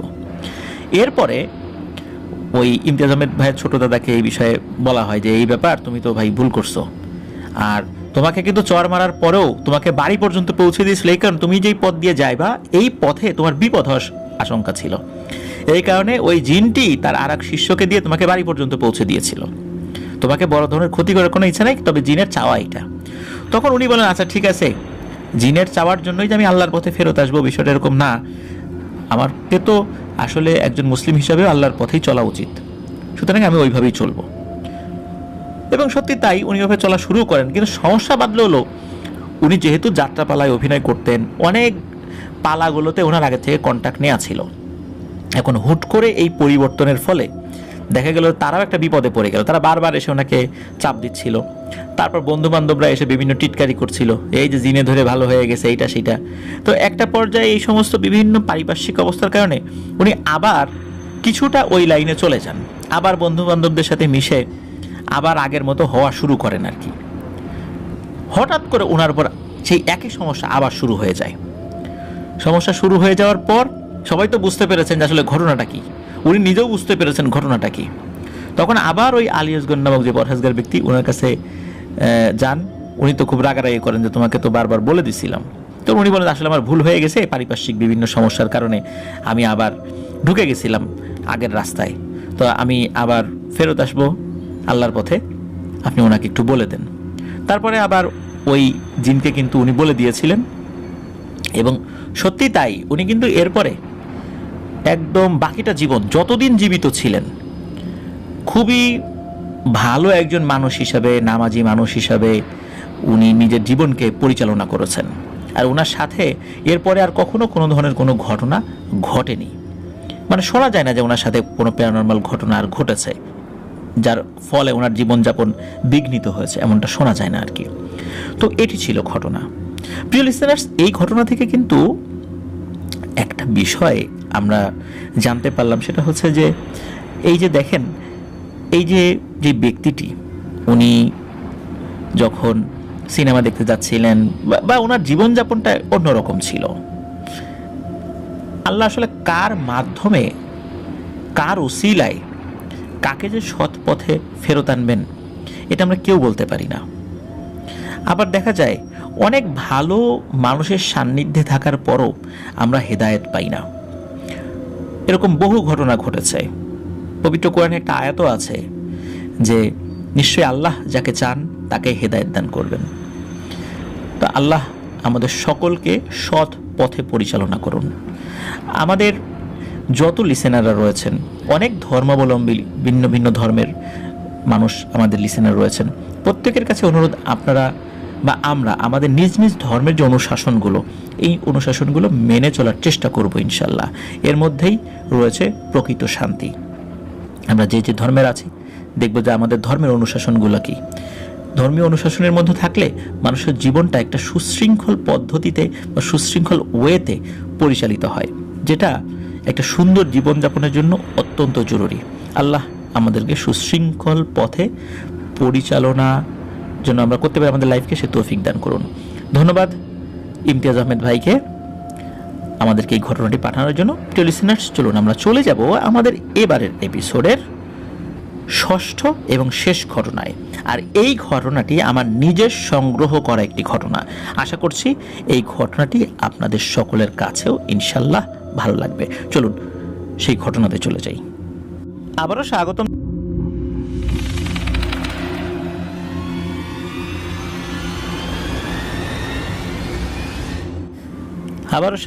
প্রিয় লিসেনার্স আমাদের 103তম এপিসোডের ষষ্ঠ এবং শেষ ঘটনায়।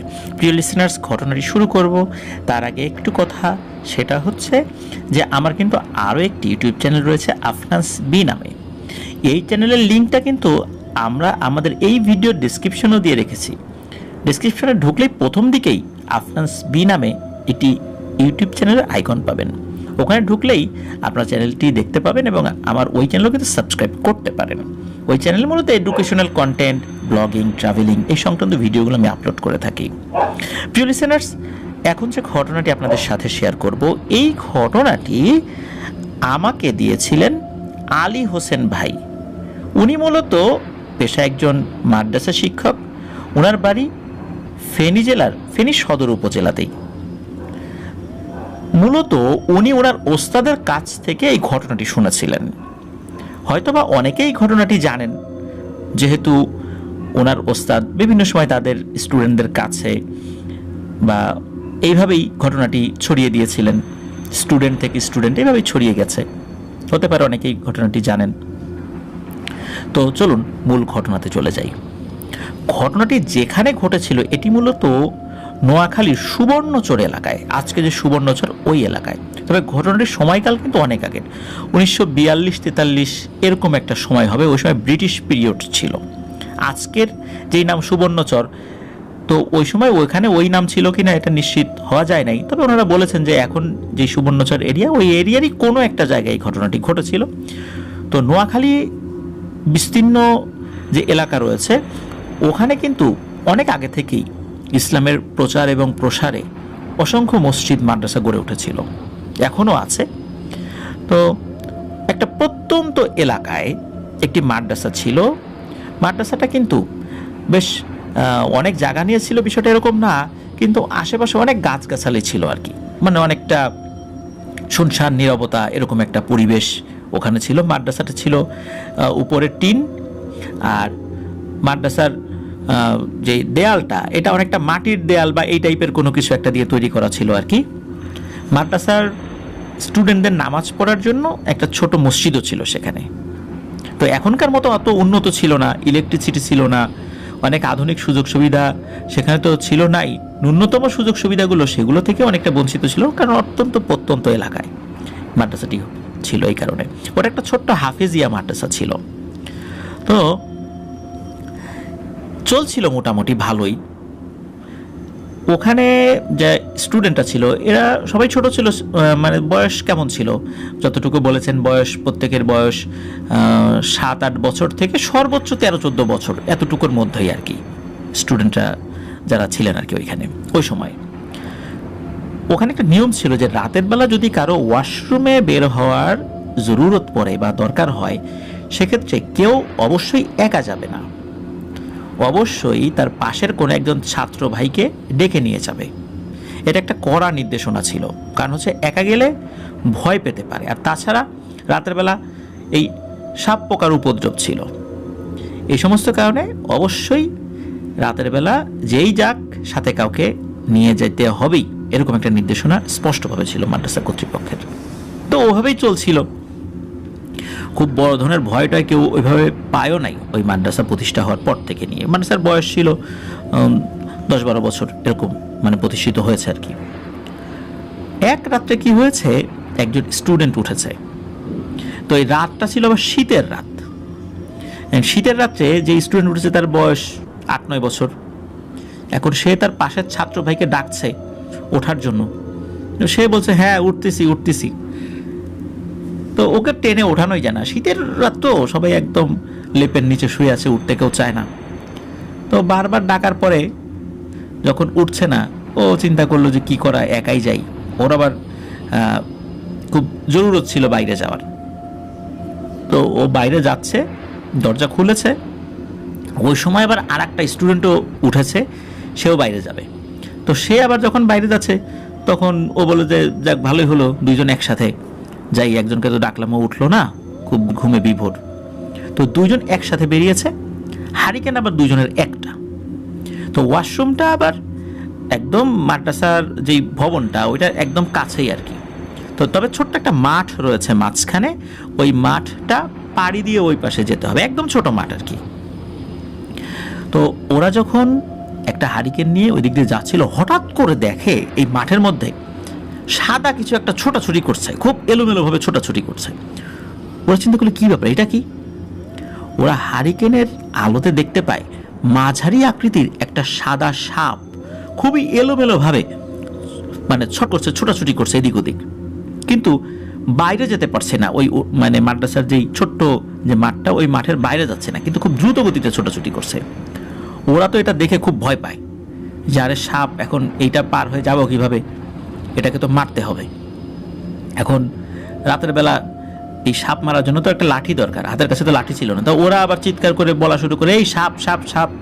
তো ওরা যে জোরে সাপ সাপ চিৎকার করছে, তখন আবার ওই সাপের কথা শোনার সাথে সাথে ওই যখন এই সাপ শব্দটা মাদ্রাসার ভেতরের কয়েকজনের কানে গেছে ঘুমের ভিতরেই, ওরা চিন্তা করছে সাপ মনে হয় মাদ্রাসার ঘরের ভিতরে ঢুকে গেছে। ওরা তো ধর্মর করে উঠে বসেছে, সাপ সাপ করে সবাই একসাথে চিৎকার চেঁচামেচি শুরু করেছে এবং ঘর থেকে বাইরে বের হয়ে এসেছে, মনে করেছে যে হয়তোবা ঘরের মধ্যে সাপ ঢুকেছে। অনেক সময় গ্রামে তো আশেপাশে ঝোপ জঙ্গল থাকলে ঘরের মধ্যে তো সাপ ঢুকতেই পারে। তো ওরা ভয়ে দৌড়ে সবাই তো ঘুম চোখেই বাইরে বের হয়ে এসেছে। মাদ্রাসার স্টুডেন্ট ছিল 20-25 জন ওই সময়। তখন ওই বাইরের থেকে ওরা বলতেছে যে আরে সাপ ভেতরে না, সাপ বাইরে, এই দেখ এই যে সাপ কিভাবে ছোটাছুটি করছে। তো ওরা দেখে সত্যি সাপ। এর মধ্যে আবার কয়েকজন অতি উৎসাহী হয়ে পাশ থেকে একটা লাঠি নিয়ে ওই সাপকে ধাওয়া করেছে। এখন দেখে যে সাপটা ধাওয়া খাওয়ার পরেও ওই মাঠ থেকে বাইরে যেন ওই মাঠের মধ্যে খালি ঘুরপাক খাচ্ছে। ওরা আবার একজন এগিয়ে গিয়ে ওই সাপটাকে আঘাত করার চেষ্টা করছে। সাপটা বারবার সরে যাচ্ছে, তবে একটা আঘাত সাপটার লেজে লাগে। এর মধ্যে ওদের যিনি উস্তাদ ছিলেন হুজুর, উনি তো বের হয়ে এসেছেন এই চিৎকার চেঁচামেচি শুনে। উনি এসে দেখেন একটা সাদা রঙের সাপকে কয়েকটা বাচ্চা এভাবে লাঠি দিয়ে আঘাত করার চেষ্টা করছে। তো উনি বলছে, এই থামো তোমরা, থামো, কি করো তোমরা? বলে যে হুজুর দেখেন এই যে একটা সাপ। তখন বলেন যে না না, এটাকে আঘাত করো না, এটাকে স্বাভাবিক সাপ বলে আমার মনে হচ্ছে না। তো হুজুরের বয়স যে অনেক বেশি ছিল তা না, ওনার বয়স ছিল 33-34 বছর এরকম আর কি, ইয়াং হুজুর। তো উনি আবার সকলকে নিবৃত। তো স্টুডেন্টরা সবাই সরে আসে। তো উনি দেখলেন যে ওই সাপটা এখন একটা জায়গায় স্থির হয়ে দাঁড়িয়ে আছে, সাপটা ফোনা তুলে দাঁড়িয়ে আছে। তখন ওই হুজুরকে দেখছে। তখন হুজুর খুব ভালো করে লক্ষ্য করেন ওই সাপটার মধ্যে খুবই একটা আতঙ্ক বিরাজ করছে এবং মনে হচ্ছে ও মনে হয় কিছু বলতে চাচ্ছে। ও বারবার মাথা নামাচ্ছে, উঠাচ্ছে, মানে মনে হচ্ছে ও কিছু বলতে চায়। তখন হুজুর বুঝতে পারেন এই সাপটা মোটেও স্বাভাবিক কোনো সাপ না, এটা অন্য রকমের কিছু একটা হতে পারে। উনি সব স্টুডেন্টদেরকে বললেন যে তোমরা সবাই ভেতরে চলে যাও, বিষয়টা আমি দেখছি। ওস্তাদের নির্দেশনা পাওয়া মাত্রই সব স্টুডেন্টরা ভেতরে চলে যায়। তখন ওখানে দুজন স্টুডেন্ট দাঁড়িয়ে ছিল শুধু। ওই দুজন স্টুডেন্টকে কিন্তু আবার ওই হুজুর চিনতেন, কারণ ওই স্টুডেন্টদের মধ্যে দুজন জিন মানুষের বেশে ওইখানে লেখাপড়া করতেন। তো হুজুর আবার শুধু ওই দুজনকে চিনতেন, ওই দুজন হুজুরকে তাদের পরিচয় দিয়েছিলেন, কিন্তু অন্য ছাত্র ভাইরা কেউ তাদের আসল পরিচয় জানতো না। তো ওই দুইজন আবার হুজুরের কাছে দাঁড়ান। তখন হুজুর বলেন যে তোমাদের কাছে কি মনে হয়? তখন ওরা বলেন যে হুজুর, এটা নিঃসন্দেহে কোনো জিন, তবে এর বয়স খুবই কম। কিন্তু এত কম বয়সী একটা জিন রাতের এইখানে কিভাবে এলো, এটা আমাদের বোধগম্য হচ্ছে না। তখন হুজুর বলেন তোমরা একটু এগিয়ে যাও, ওর সাথে যোগাযোগ করার চেষ্টা করো। তখন ওই দুইজন যখন ওই সাপটার দিকে এগিয়ে গেছে, সাপটা আবার ছোটাছুটি শুরু করে দেয়, কিন্তু ওই মাঠ থেকে সে বের হতে পারছে না। তখন ওই দুইজন আবার হুজুরের কাছে ফেরত এসে বলেন যে হুজুর, ও আমাদেরকে দেখেও ভয় পেয়েছে, মনে হচ্ছে ও কোনো ভয়ঙ্কর কিছু দেখেছে বা ও খুব আতঙ্কগ্রস্ত, ও ওর আপনজনদেরকে হারিয়ে ফেলেছে, কিন্তু ও মনে হচ্ছে আপনাকে আপনজন মনে করেছে, আপনি একটু এগিয়ে গিয়ে ওর সাথে যোগাযোগ করার চেষ্টা করেন তো। তখন হুজুর ওই সাপকে যখন এগিয়ে গেছেন তখন ওই সাপটা থেমে যায়, হুজুরের দিকে আস্তে আস্তে এগিয়ে আসে, এগিয়ে এসে হুজুরের পায়ের কাছে ঘোরাফেরা করছে, মানে সেটা কামড় দেবে বিষয়টা এরকম না। হুজুর যখন নিশ্চিত হয়েছেন যে এই সাপটা তো স্বাভাবিক সাপ না, তখন মনে হচ্ছে যে ওই সাপটা হুজুরকে খুব আপনজন মনে করেছে। হুজুর চিন্তা করলেন যে নিশ্চয়ই এখানে বড় ধরনের কোনো একটা ঝামেলা হয়েছে, যেটা ওনারা বুঝতে পারছেন না। না হলে স্বাভাবিক কোনো ঘটনা যদি হতো, স্বাভাবিকভাবে কোনো জিন সাপের আকৃতিতে এসে থাকলে অন্তত এই দুইজনের সাথে সে যোগাযোগ করত, নিশ্চয়ই ও কোনো বড় ধরনের বিপদে পড়েছে। তখন হুজুর ওই সাপকে বলেন, মানে মানুষের ভাষায় বলেন যে তোমার কোনো ভয় নাই, তুমি চিন্তা করো না, আসো আমার যে ছোট্ট রুম আছে, তুমি এই রুমের মধ্যে ঢোকো, তুমি নিরাপদ, কেউ তোমাকে ইনশাল্লাহ কোনো ক্ষতি করতে পারবে না। তখন হুজুর আগে হাঁটেন, ওই সাপটা আস্তে আস্তে তার পিছনে পিছনে যাচ্ছে। তো হুজুর রুমে ঢোকার পর ওই সাপটাও ঢোকে। তখন ওই সাপটাকে হুজুর বলেন যে তুমি এখানে অবস্থান করো, আমি দেখি তথ্য নিয়ে কি করা যায়, তোমার বিষয়ে আমি একটু তথ্য নিচ্ছি। তখন ওই সাপটা ওখানে থাকে, কিন্তু সে ওখানেও কিন্তু খুব আতঙ্কগ্রস্ত, ছোটাছুটি করছিল না, মনে হচ্ছে সে খুব ভয় পেয়েছে।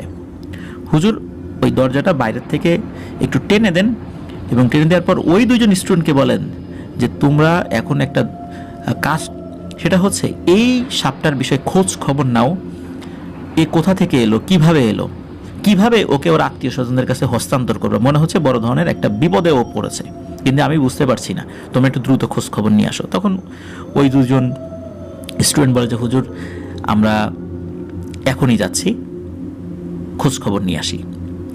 তখন ওই দুজন স্টুডেন্ট ওরা মুহূর্তের মধ্যেই হুজুরের চোখের সামনে ভ্যানিশ হয়ে যায়। ওদিকে অন্য স্টুডেন্ট, ওদেরকে বলা হয়েছে তোমরা ঘরে ঢুকে দরজা জানলা বন্ধ করে দাও, এখন আর কেউ বাইরে বের হবে না। আর বাইরে যে কি হচ্ছিল এগুলো কিন্তু স্টুডেন্টরা ভিতর থেকে আর বুঝতে পারছিল না আর কি। তো ওই দুইজন তো যায়, ওরা তাদের মতো করে খোঁজ খবর নেওয়ার জন্য গিয়েছে। মাত্র কয়েক মিনিট হয়েছে, হঠাৎ করে ওই দুইজন আবার ফেরত এসেছে, এবং ওদের মানে চেহারায় ভয়ানক একটা আতঙ্কের ছাপ। ওরা তো কিন্তু তখন মানুষের সুরতেই আছেন। তখন ওরা বলছে যে হুজুর, ভয়ানক বিপদ, আমরা দেখলাম একটু সামনেই হাজার হাজার জিন যুদ্ধ করার মতো হাতে অস্ত্র শস্ত্র নিয়ে ওইভাবে সজ্জিত হয়ে এই মাদ্রাসার দিকে এগিয়ে আসছে, এবং ওদের সর্দার আছে সামনে, এবং ওদের চেহারায় খুবই রাগের ছাপ। বুঝতে পারছি না আসলে কি হবে আর ঘটনাটা কি। তখন হুজুরও ভয় পান যে এদিকে তো ওই একটা সাপকে যখন আঘাত করার জন্য কয়েকজন লাঠি নিয়ে ছোটাছুটি করছিল, আঘাতও করেছিল, একজনের একটা আঘাত কিন্তু সাপটা লেজে লেগেছিল। ওই কারণেই ওরা ক্ষিপ্ত হয়ে তাদেরকে আক্রমণ করার জন্য আসছে কিনা, এখন কি করবেন উনি বুঝতে পারছেন না, কারণ ওই অবস্থায় উনি আল্লাহর উপর ভরসা করা ছাড়া আর কোনোভাবে মানে আর ওনার মাথায় কোনো চিন্তাই আসছিল না যে এমত অবস্থা উনি কী করবেন, কি দোয়া দুরুদ পড়বেন। এতগুলো স্টুডেন্ট এখন মাদ্রাসার মধ্যে প্রায় 20-25 জন, ওদের অবস্থা কি হবে, যে বাচ্চারা ভুল করে আঘাত করেছে ওদের কি পরিণত হবে। হুজুর এই সমস্ত চিন্তায় মানে অস্থির, ঘেমে মানে অস্থির হয়ে উনি আল্লাহ আল্লাহ জিকির করছেন, দোয়া দুরুদ আর কিছু মনে আসছে না, শুধু আল্লাহ আল্লাহ আল্লাহ আল্লাহ এগুলো পড়ছেন আর কি। হঠাৎ করে উনি দেখতে পান যে ওই আকাশ থেকে হাজার হাজার জিন নেমে আসছে। তাদের চেহারা মানুষের মতোই, কিন্তু অনেক উঁচু লম্বা, এবং ওদের শরীরে এক ধরনের লোহার বর্মের মতো পরা, হাতে এক ধরনের অস্ত্র, এই অস্ত্রগুলো আসলে তরবারির মতো কিন্তু একটু বাঁকানো, এবং ওইটা স্বাভাবিক অস্ত্র মানুষ মানে ওইভাবে কখনো ব্যবহার করে না। এটা ওনাদের অস্ত্র, এটা ওনারা কোন কাজে ব্যবহার করেন বা হয়তো বা ওনাদের যুদ্ধ এগুলো ব্যবহৃত হয়। তো ওরা আসেন, ওনাদেরকে দেখেই তো হুজুর আরও ভয় পেয়েছেন, মনে হচ্ছে এখনই বুঝি মানে প্রাণটা বেরিয়ে যায় শরীর থেকে। এর মধ্যে ওই যে এই দুইজন স্টুডেন্ট, ওরা তো জিন, ওরা কি করছে, ওদের যে অবয়ব, যে দীর্ঘদেহী অবয়ব, ওরা ওই অবয়বে দাঁড়িয়ে গেছে, কিন্তু ওরা তো নিরস্ত্র। ওরা দাঁড়িয়ে গেছে, হুজুরকে বলতেছেন, হুজুর আপনি এতটুকু নিশ্চিত থাকেন, আপনাদেরকে এবং আমার ছাত্র ভাইদেরকে যদি এরা কোনো ক্ষতি করতে আসে, আমাদের দুইজনের লাশের উপর দিয়ে ওদেরকে আঘাত করতে হবে। আমরা দুইজন বেঁচে থাকতে আপনাদের কোনো ক্ষতি ওরা করতে পারবে না। তো ওরা দুইজন তো তাদের অবয়বে দাঁড়িয়ে গেছে। তো যখন ওই যে দলটা এসেছে, ওই দলের যিনি প্রথম দিকে ছিলেন, উনি এসে প্রথমেই ওই হুজুরকে সালাম দিয়েছেন। সালাম দেওয়ার পর তখন ওই হুজুর সালামের উত্তরও নেয়ার মানে অবস্থা নাই আর কি। তারপরে উনি এতটুকু চিন্তা করেছেন, হুজুর যেহেতু সালাম দিয়েছেন, নিশ্চয়ই এরা বড় ধরনের কোনো ক্ষতির উদ্দেশ্যে আসে নাই। তখন উনি একটু সাহস ফেরত পান। আর ওই যে দুইজন জিন, ওনারাও ওই সর্দার সালামের উত্তর নিয়ে বলেছেন যে আপনারা যদি এখানে ক্ষতি করার উদ্দেশ্যে এসে থাকেন, তাহলে জেনে রাখুন আমাদের লাশের উপর দিয়ে এদেরকে ক্ষতি করতে হবে। তখন ওই সর্দার বলেন যে তোমাদের পরিচয়? তখন বলে যে আমরা এদেরই ছাত্র ভাই, আমরা এখানে মানুষের বেশি লেখাপড়া করি, আর আমরা এই ওস্তাদের শিষ্য, তার ছাত্র। তখন ওই সর্দার বলেন আচ্ছা ঠিক আছে, তোমাদের বিষয়ে পরে কথা বলবো, আমি হুজুরের সাথে কথা বলতে চাই। তখন হুজুরকে বলেন যে হুজুর আপনার ভয় নাই, আমরা এখানে কোনো ক্ষতি করার জন্য আসি নাই, তবে হ্যাঁ ক্ষতি করার জন্য আসি, আপনাদের না অন্যদের, আমরা সেখানে যাব। কিন্তু এখানে কেন আসছি আপনাকে বলি। সেটা হলো আমাদের যে গোত্র, এই গোত্রটা বেশ শক্তিশালী একটা গোত্র। আমাদের গোত্রের যারা বাচ্চারা আছে, এরা মাঝে মাঝে বেড়ানোর জন্য বাইরে বের হয়, সেক্ষেত্রে আমাদের গোত্রের জিনেরা পাহারা দেয়। কিন্তু আর একটা গোত্রের সাথে আমাদের একটা শত্রুতা ছিল। তো ওরা যখন বের হয়েছে, ওই গোত্রের কিছু দুষ্টু জিনেরা আচমকা আক্রমণ করে বসে। আচমকা আক্রমণের ফলে আমাদের গোত্রের কয়েকজন শহীদ হয়ে যায়। তখন অন্য যারা জীবিত ছিল, ওনারা কি করেছেন, দ্রুত এই বাচ্চাদেরকে নিয়ে আমাদের গোত্রে ফেরত আসেন। কিন্তু সমস্যা হয় যে এই বাচ্চাদের মধ্যে একটা ছোট্ট বাচ্চা ছিল। এই বাচ্চাটা যে একদম শিশু, কথাও বলতে পারে না, এই বাচ্চাটা হারিয়ে যায়। আর ও যে কোথায় আছে এটা আমরা পরবর্তীতে বুঝতে পারি। যদি আমরা চলে আসতে দেরি করি, তাহলে হয়তোবা এই বাচ্চাটাকেও ওরা আক্রমণ করতে পারে এবং মেরে ফেলতে পারে। আর এই বাচ্চাটা হচ্ছে আমাদের গোত্রের যিনি কবিরাজ বা হেকিম, এই হেকিমের একমাত্র নাতি। আর ওই হেকিমেরও একটাই ছেলে, সেই ছেলের ঘরের এই একমাত্র ছেলে এটা। সুতরাং উনি খুব ভেঙে পড়েছেন। আমাদের গোত্রের যাবতীয় চিকিৎসা সংক্রান্ত ব্যাপারগুলো উনি দেখে থাকেন বা ওনার পরিবার দেখে থাকেন। তো এমত অবস্থায় উনি খুব ভেঙে পড়েছেন। আর তাছাড়া আমাদের গোত্রের একজন সদস্যের জীবন বাঁচানোর জন্য আমরা সকলে জীবন দিতে পারি। এই জন্য আমরা দ্রুত খবর নিয়ে এখানে চলে এসেছি। ভাগ্য ভালো, আমাদের থেকে যে এই বাচ্চাটা দলছুট হয়ে গেছে, এটা ওই দুষ্টু জিনেরা বুঝতে পারেনি। যদি বুঝতে পারতো, তাহলে এখানে এসে ওরা আক্রমণ করত। হুজুর এই সমস্ত কথা শুনে একটু সাহস পান এবং কি হয়েছে বিষয়টা খুলে বলেন। তো বলেন যে বাচ্চাটা এইভাবে ছোটাছুটি করছিল। তখন বলেন যে ও তো আসলে একদম ছোট, ও এই মাঠের বাইরে যেতে পারেনি, কারণ ও ভয় পাচ্ছিল। যেদিকে যেত ওদিকে হারিয়ে যেতে পারতো, এই কারণে হয়তোবা ও যেতে পারেনি বা আল্লাহ হেফাজত করেছেন। তখন হুজুর ক্ষমা চান ওই ছাত্রদের তরফ থেকে, যে ছাত্রদের মধ্যে একজন ভুল করে লাঠি দিয়ে আঘাত করে ফেলেছে। তখন বলেন যে এটা তো ভুল, এটা নিয়ে আপনাদের প্রতি আমাদের কোনো অভিযোগ নাই, এখানে যে আপনারা তাকে হেফাজত করে রেখেছেন আল্লাহর ইচ্ছায়, এতেই আমরা সন্তুষ্ট। তখন এই দুইজন যে জিন, ওই যেই দুইজন জিন তাকে দেখিয়ে বলেন যে আপনার এই যে দুইজন ছাত্র জিন, ওর সাহসিকতা আমরা মুগ্ধ। ওরা নিরস্ত্র থাকা অবস্থায়ও যে আমাদের সাথে যুদ্ধ করার জন্য দাঁড়িয়ে গেছে আপনাদের বাঁচানোর জন্য, সত্যি এরকম বীর কোনো জিন খুব একটা দেখা যায় না। কারণ যে যার গোত্রের লোকদের জীবন বাঁচাতে প্রস্তুত, কিন্তু সম্পূর্ণ মানুষের জন্য জীবন উৎসর্গ করার জন্য তারা দাঁড়িয়ে গেছে। সত্যি ওদের দুজনের কথা কাজে আমি মুগ্ধ হয়েছি। তো ওদের বিষয়ে আমি পরে একটা ঘোষণা দিব। আমি এখন যাচ্ছি ওই গোত্রগুলোর জিনদেরকে আগে শায়েস্তা করে আসি, আর অল্প সময়ের মধ্যেই এই জিনের মা আসবে এবং মা এসে ওকে নিয়ে যাবে। আর ও তো আসলে ওর পরিবারের সদস্যদের বাইরে কাউকে দেখেনি, এই জন্য যাকেই দেখে ও ভয় পায়, কিন্তু আপনাকে দেখে নাকি ও একটু সাহস পেয়েছিল। আর ও তো কথা বলতে পারে না, এই জন্য আপনারা কেউ ওর সাথে যোগাযোগ করার জন্য আসলে চেষ্টা করলেও ওইভাবে ও বুঝতে পারবে না। একটা শিশুর যেরকম আচরণ হয় ওর আচরণও ওই রকমই।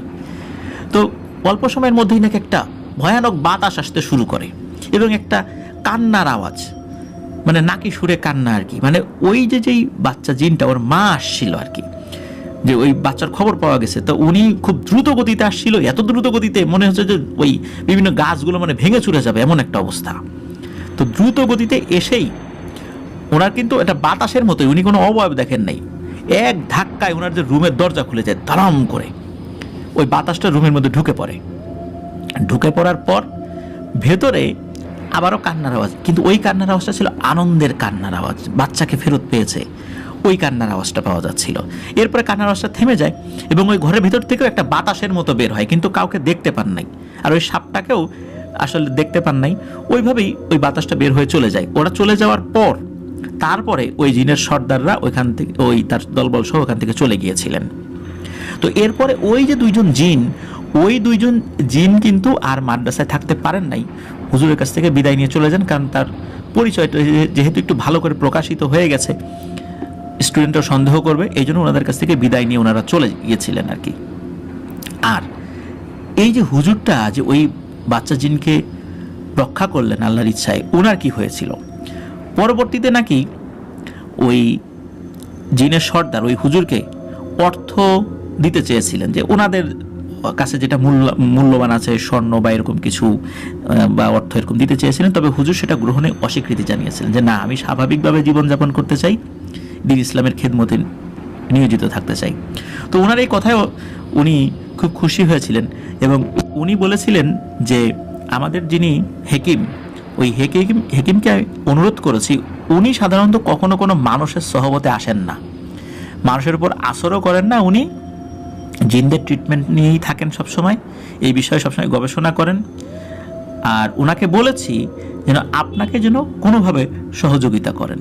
তো উনি এতটুকু রাজি হয়েছেন যে আপনার একটা প্রজন্ম শুধু, মানে আপনি কবিরাজি কোনো চিকিৎসা চাইলে করতে পারেন, তবে আপনাকে কোনো বিদ্যা শিক্ষা দেবে না, আপনি রুগী দেখতে পারেন, আপনার ওই রুগীর যে সমস্যাগুলো ওগুলো এই যে জিন, এই জিন সেগুলো সমাধানের চেষ্টা করবে এবং সে আপনার সাথে যোগাযোগ করবে। আর আপনি রুগীদের কাছ থেকে জোর করে কোনো টাকা পয়সা নেবেন না, ওরা খুশি হয়ে যেটা দেয় সেটা আপনি নিতে পারেন, এটা নিয়ে আপনার কোনো সমস্যা হবে না। তো এরপরে কি হয়, ওই যেই সাদা সাপের আকৃতির যে বাচ্চা জিনটা, তার যে দাদা, সে ওই হুজুরের সাথে যোগাযোগ করেছিল। পরবর্তীতে হুজুর বিভিন্ন হেকিমি ট্রিটমেন্ট দিতেন, উনি নিজে জানতেন না, কোনো রুগী আসলে সেই বিষয়গুলো শুনতেন, সেগুলো আবার ওই জিনকে জানাতেন, সে জিন বিভিন্ন বিষয়গুলো বলতো, এইভাবে এই কাজটা করতে হবে। সবাই যে সুস্থ হয়েছে বিষয়টা এরকম না, তবে অনেকেই নাকি সুস্থ হয়েছিলেন। ওনার নাম বিভিন্ন দিকে ছড়িয়ে পড়ে। উনি টাকা পয়সা কখনোই কারো কাছ থেকে চেয়ে নেননি, কেউ খুশি হয়ে যদি কিছু দিত সেটাই উনি নিতেন। আল্লাহর অশেষ রহমতে ওনার আর্থিক অবস্থাও কিন্তু অনেক ভালো হয়ে গিয়েছিল। কিন্তু কথা ছিল যে ওনার পরে আর কাউকে এই বিষয়গুলোতে সহযোগিতা করা হবে না। তবে ওই যিনি হেকিম জিন উনি আসতেন, উনি বলেছিলেন যে আপনার যারা সন্তানাদিরা হবে এদেরকেও আপনি ডাক্তারি লাইনে লেখাপড়া করাবেন, আমি তাদেরকে আর কোনো সহযোগিতা করব না, তবে তাদের জন্য দোয়া করব আল্লাহ যেন ওদেরকেও খুব ভালো ডাক্তার বানান। পরবর্তীতে ওই হুজুরের যারা ছাত্র, দেশ ভাগ হয়ে গিয়েছিল, ছাত্রদের কাছে উনি তো গল্প করেছেন, আর ওনার যারা মানে ছেলেরা ছিল, পরবর্তীতে ওনার যারা সন্তানাদি হয়েছিল আর কি, ওনারাও কিন্তু বড় বড় নাকি ডাক্তার হয়েছিলেন। তবে ওনারা ডাক্তার হওয়ার পর ওই সময় পাকিস্তানে মানে দেশ ভাগের পরে ওনারা নাকি চলে গিয়েছিলেন প্রথমে ভারতে, তারপর ওখান থেকে পাকিস্তানে, এবং পাকিস্তানে নাকি খুব ভালো ডাক্তার ওনারা হয়েছিলেন আর কি। তো এতটুকুই খবর পাওয়া যায়। আর ওই হুজুর উনি বাংলাদেশে, ওই সময় তো বাংলাদেশ ছিল না, ওই সময় পূর্ব পাকিস্তান ছিল আর কি। ওই পূর্ব পাকিস্তানের ওই নোয়াখালী অঞ্চলে বিভিন্ন সময় নাকি এসেছিলেন, উনি এসেছিলেন, তবে খুবই অল্প সময়ের জন্য আর কি। ওনার সন্তানাদিরা যখন বড় হয়ে যায়, পাকিস্তানে লেখাপড়া করার জন্য চলে যায়, উনিও পরবর্তীতে পাকিস্তানে চলে গিয়েছিলেন আর কি। তো এভাবেই আর কি এই ঘটনাটা শোনা যায়। আর এভাবেই এই ঘটনাটির সমাপ্তি ঘটেছে। হয়তো বা ওনার সন্তানাদি বা ওনার নাতি নাতনি ওনারা পাকিস্তানে রয়েছেন, হয়তো বা ওনারা আরও ভালো ডাক্তার হয়েছেন, তাদের সম্পর্কে তো কোনো খোঁজখবর জানা যায় না। তবে এই ঘটনাটা আসলে আমার কাছে খুবই ভালো লেগেছিল এই কারণে যে এই ঘটনায় যে দুজন জিন তারা কিভাবে বুক ফুলিয়ে দাঁড়িয়ে গিয়েছিল তার ছাত্র ভাইদেরকে যেন ক্ষতি না হয় তাদের জীবন বাঁচানোর জন্য, কারণ ওনারা তো বুঝতে পারেন নাই যে আসলে কি উদ্দেশ্যে তারা আসছিলেন। তো এভাবেই দুইজন সাহসী জিনের পরিচয় পাওয়া যায়। আর ওনাদের দুইজনকে যে এই জিনের সর্দার কি উপহার দিয়েছিলেন এই বিষয়ে আসলে আর জানা যায়নি। তো সব তথ্য তো আসলে জানা যায় না, অনেক আগের ঘটনা। যতটুকু অথেন্টিক সোর্স থেকে আমরা ঘটনা এতটুকু জানতে পেরেছি ততটুকু আপনাদেরকে বললাম আর কি। আশা করছি এই ঘটনাটি আপনাদের ভয়ের শিহরণ কতটুকু জাগিয়েছে জানি না, তবে ভালো লেগেছে বলে আশা করব। প্রিয় লিসেনার্স, এভাবেই আসলে প্রত্যেকটা সৃষ্টির বিপদে কোনো না কোনোভাবে আর একটা সৃষ্টিকে দিয়ে আল্লাহ তাআলা হেল্প করান, সহযোগিতা করান, একে অন্যের পরিপূরক। কিন্তু আল্লাহ আমাদের সকলকে হেফাজত করুন। প্রিয় লিসেনার্স, আজকের এই এপিসোডটি এই পর্যন্তই ছিল। আশা করছি আমাদের এবারের এই এপিসোডটি আপনাদের ভালো লেগেছে। আর আমাদের ঈদ স্পেশাল এপিসোড কিন্তু থাকছে টোটাল 4টি। সুতরাং বুঝতেই পারছেন আপনাদের সকলের প্রিয় যেই ব্যক্তিবর্গ রয়েছেন, সৌমিত্র রয়, জয় বড়ুয়া, জুবাইর ইসলাম, হাফিজ, তারপর এনামুল হক আবির ভাই, এনারা তো আছেনই, এবং আরও কয়েকজনের ঘটনা কিন্তু আপনারা শুনতে যাচ্ছেন ইনশাল্লাহ। ঈদ স্পেশাল এপিসোডগুলো শোনার আমন্ত্রণ জানাচ্ছি। খুব তাড়াতাড়ি এই এপিসোড নিয়ে আমরা বেশ কিছু টিজার প্রকাশ করব। আশা করছি প্রত্যেকটি এপিসোড আপনাদের ভয়ের শিহরণ জাগাতে ইনশাল্লাহ সক্ষম হবে। সবাই ভালো থাকবেন, সুস্থ থাকবেন। এই চ্যানেলে সাবস্ক্রাইব করবেন যারা এখনও সাবস্ক্রাইব করেননি। আর যারা ঘটনা পাঠাতে চান তারা লিখে অথবা রেকর্ড করে যে কোনোভাবে ঘটনা পাঠাতে পারবেন afnanthehorworld@gmail.com এই ইমেল অ্যাড্রেসে। ইমেল অ্যাড্রেসের স্পেলিংটা হচ্ছে AFNANTHEHORRWORLD afnanthehorworld@gmail.com। প্রিয় লিসেনার্স, বিদায় নিচ্ছি। আমার জন্য দোয়া করবেন, আমার পরিবারের জন্য দোয়া করবেন, আপনাদের জন্য দোয়া রইল, আপনাদের পরিবারের প্রত্যেকের জন্য দোয়া রইল। মহান আল্লাহ সুবহানাহু ওয়া তাআলা আমাদেরকে ভালো রাখুন, সুস্থ রাখুন, নিরাপদে রাখুন, আফনান দ্য ওয়ার্ল্ডের সাথে রাখুন। আসসালামু আলাইকুম। আবারও স্বাগত।